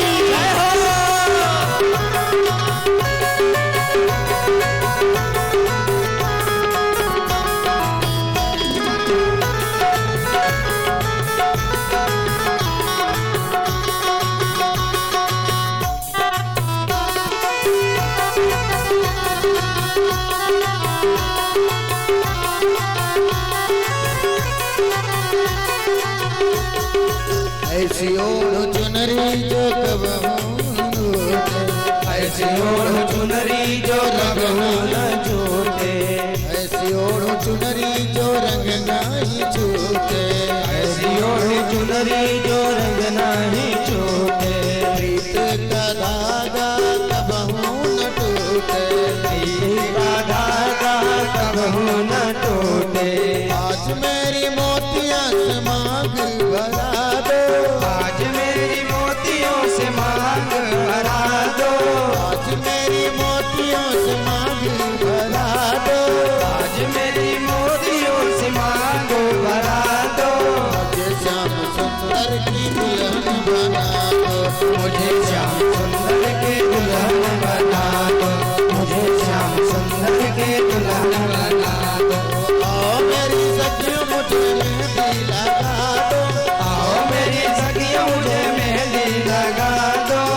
मुझे श्याम सुंदर की दुल्हन बना दो, मुझे श्याम सुंदर की दुल्हन बना दो, मुझे श्याम सुंदर की दुल्हन बना दो, मुझे श्याम सुंदर की दुल्हन बना दो, मुझे श्याम सुंदर की दुल्हन बना दो।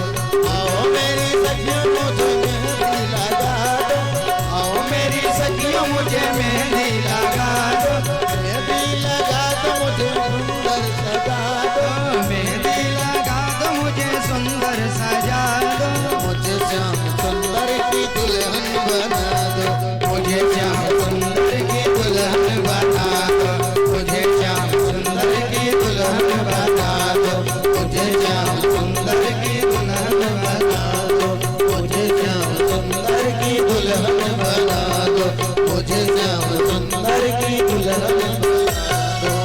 बोले दुल्हा सरकार की, बोले रुक्मिणी मैया की।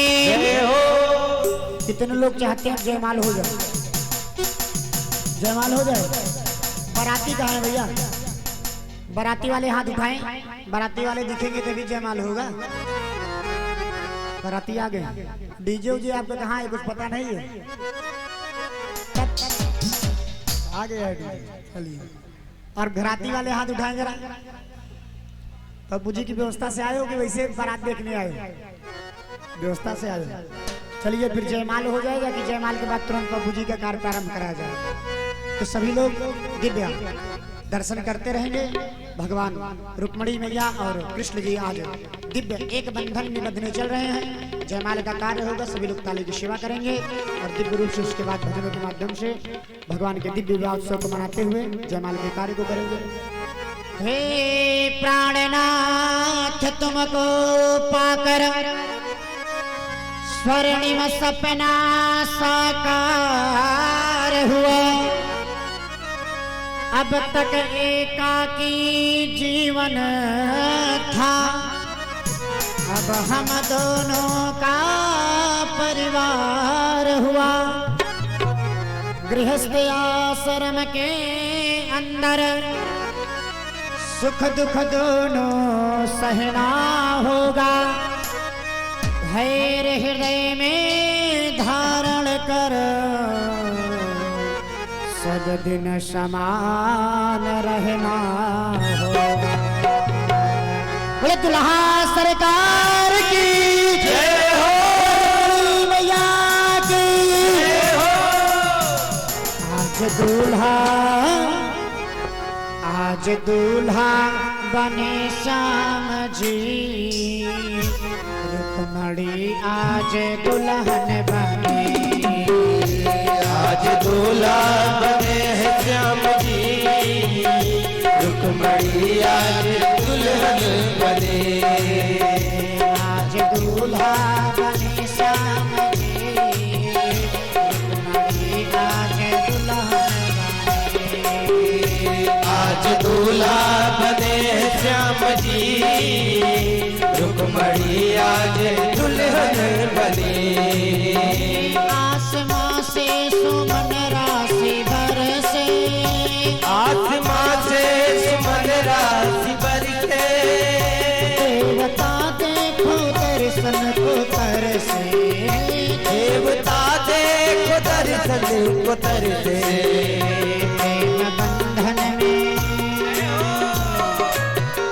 प्रेम बंधन में बंधी रुक्मिणी, रुक्मिणी आज दुल्हन बनी, आज दूल्हा बने हैं श्याम जी, रुक्मिणी आज दुल्हन बनी। राधे। मुख्य मेहमान आगे आ जाएंगे। दुल्हा सरकार और रुक्मिणी मैया को आसन में बैठाया जाए। आचार्य जी आप लोग विवाह के कार्य प्रारंभ करवाएं। मुख्य यजमान आके सर्वप्रथम पप्पू जी करें, फिर जो लोग करना चाहते हैं पप्पू जी बारी बारी आकर के पप्पू जी करते रहें और दुल्हा सरकार के दर्शन कर जीवन के कार्य करते रहें। जय हो।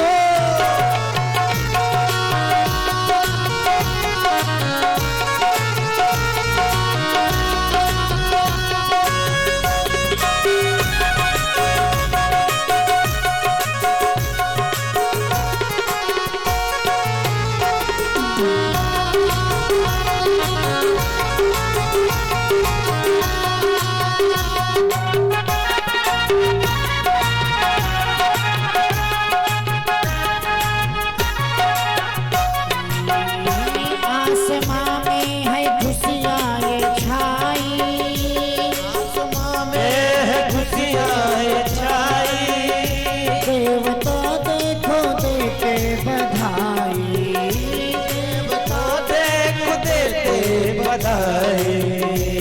कितनी सुंदर है,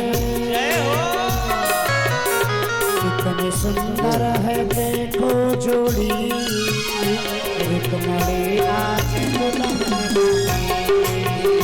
आज दूल्हा बने हैं श्याम जी, रुक्मणी आज दुल्हन बने। दुल्हा सरकार की काली की सेवा करते रहेंगे।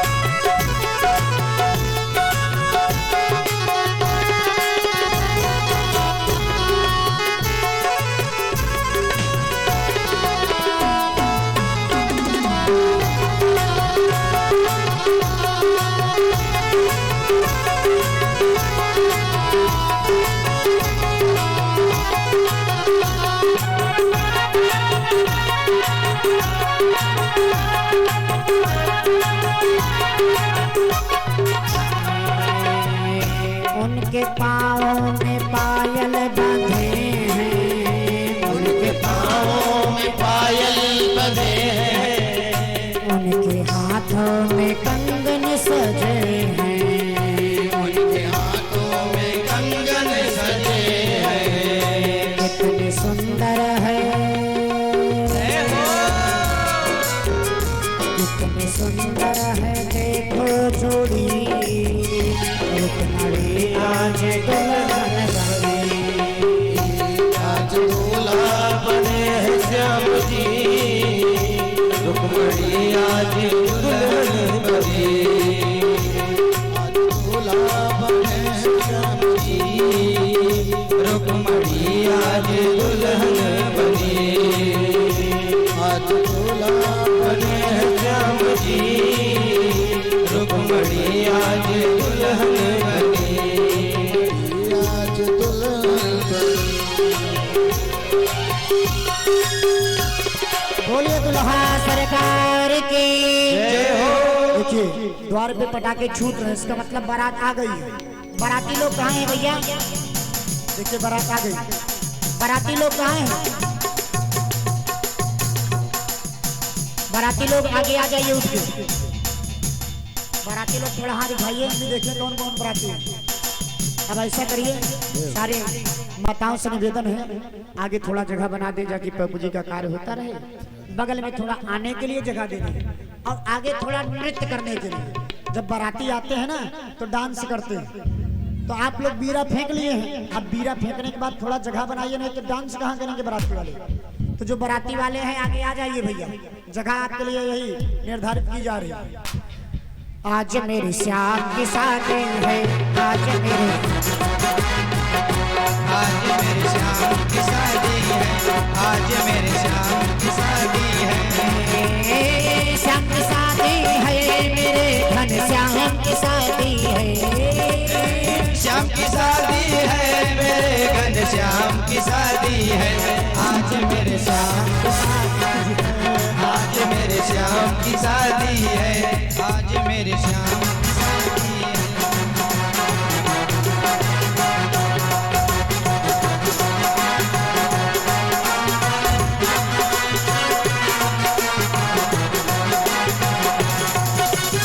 जो माताएं पीछे हैं वो बैठ जाए, ताकि पीछे बाबू के लोग देख पाए। पीछे वाली माताएं बैठ जाए, बिल्कुल घर में आज मेरे श्याम की शादी है, आज मेरे श्याम की शादी है। श्याम की शादी है, मेरे घर श्याम की शादी है। श्याम की शादी है, मेरे घर श्याम की शादी है। आज मेरे श्याम की शादी है, आज मेरे श्याम की शादी है। आज मेरे श्याम की शादी है।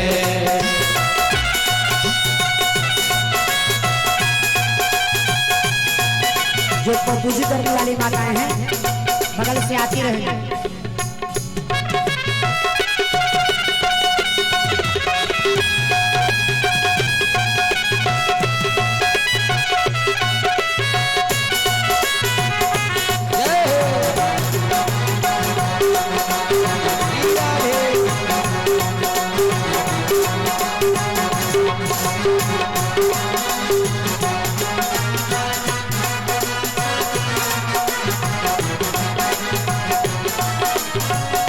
बनी है खूब जोड़ी, बनी है खूब जोड़ी, कृष्ण रुक्मणी की जोड़ी, कृष्ण रुक्मणी की जोड़ी, बनी है खूब जोड़ी, कृष्ण रुक्मणी की जोड़ी, खुशी से नाचे हैं मन, मिला सजनी को सजन, खुशी से नाचे हैं मन, मिला सजनी को सजन।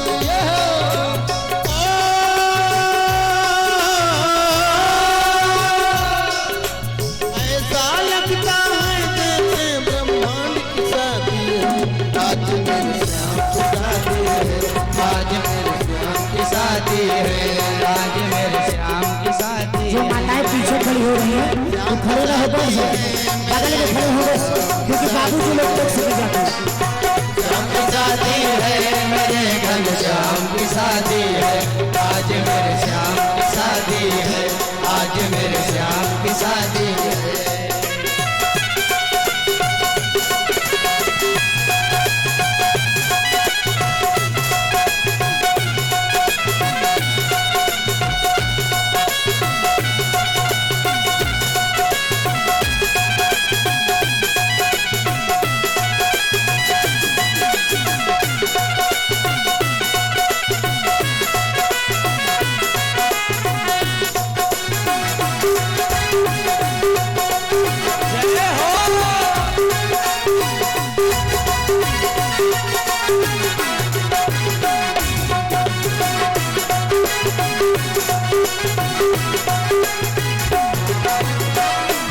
रुक्मणियों मुस्कावे, रुक्मणियों मुस्कावे, मुझे कान्हा मिल जावे, मुझे कान्हा मिल जावे। रुक्मणियों मुस्कावे, मुझे कान्हा मिल जावे। मेरी थी यही तमन्ना, मेरी थी यही तमन्ना, पूरी हुई तमन्ना, पूरी हुई तमन्ना।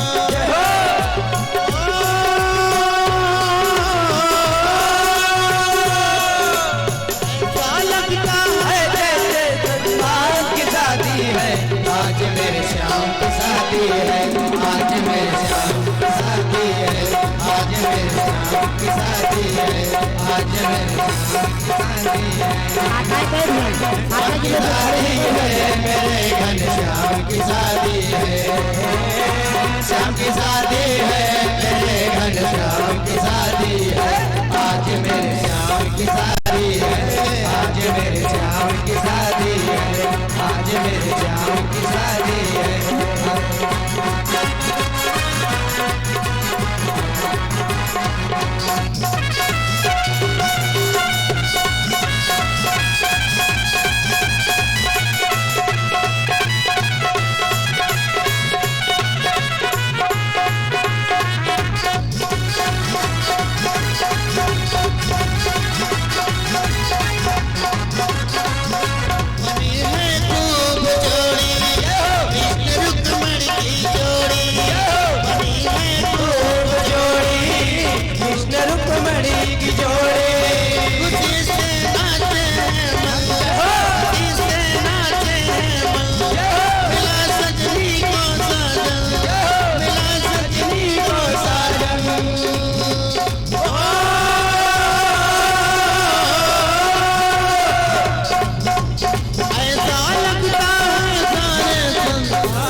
की शादी है, आज मेरे श्याम की शादी है, आज श्याम की शादी है, मेरे घनश्याम की शादी है, श्याम की शादी है, मेरे घनश्याम की शादी है, आज मेरे श्याम की शादी है, आज मेरे श्याम की शादी है, आज मेरे श्याम।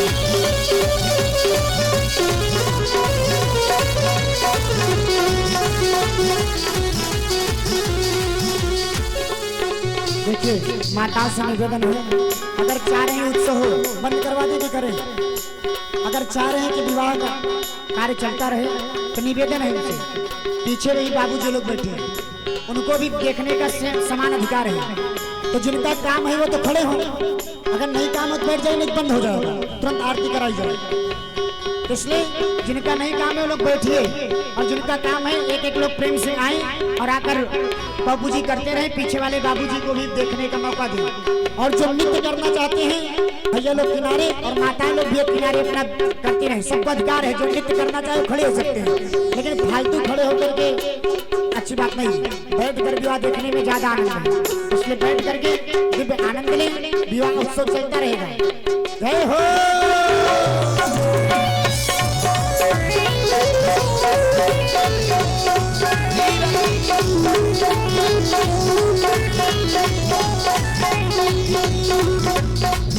आज दूल्हा बने नंदला,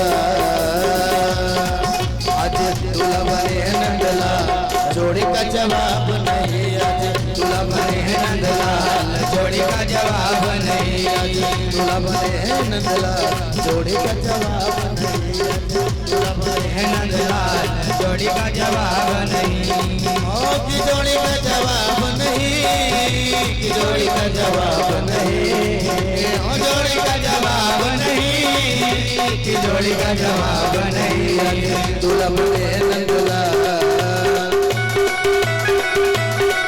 आज दूल्हा बने नंदलाल, जोड़ी का जवाब नहीं। आज दूल्हा बने नंदलाल, जोड़ी का जवाब नहीं।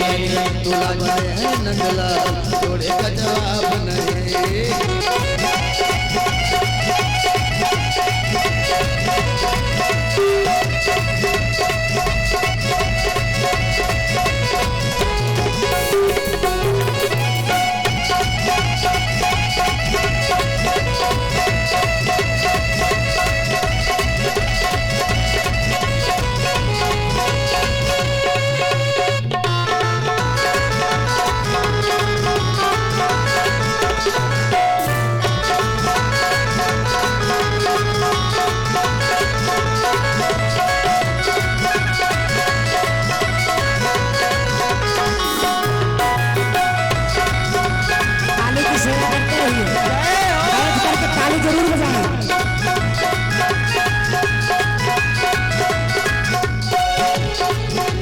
रुक्मणी रानी गोरी गोरी, रुक्मणी रानी गोरी गोरी, रुक्मणी रानी गोरी गोरी, रुक्मणी रानी गोरी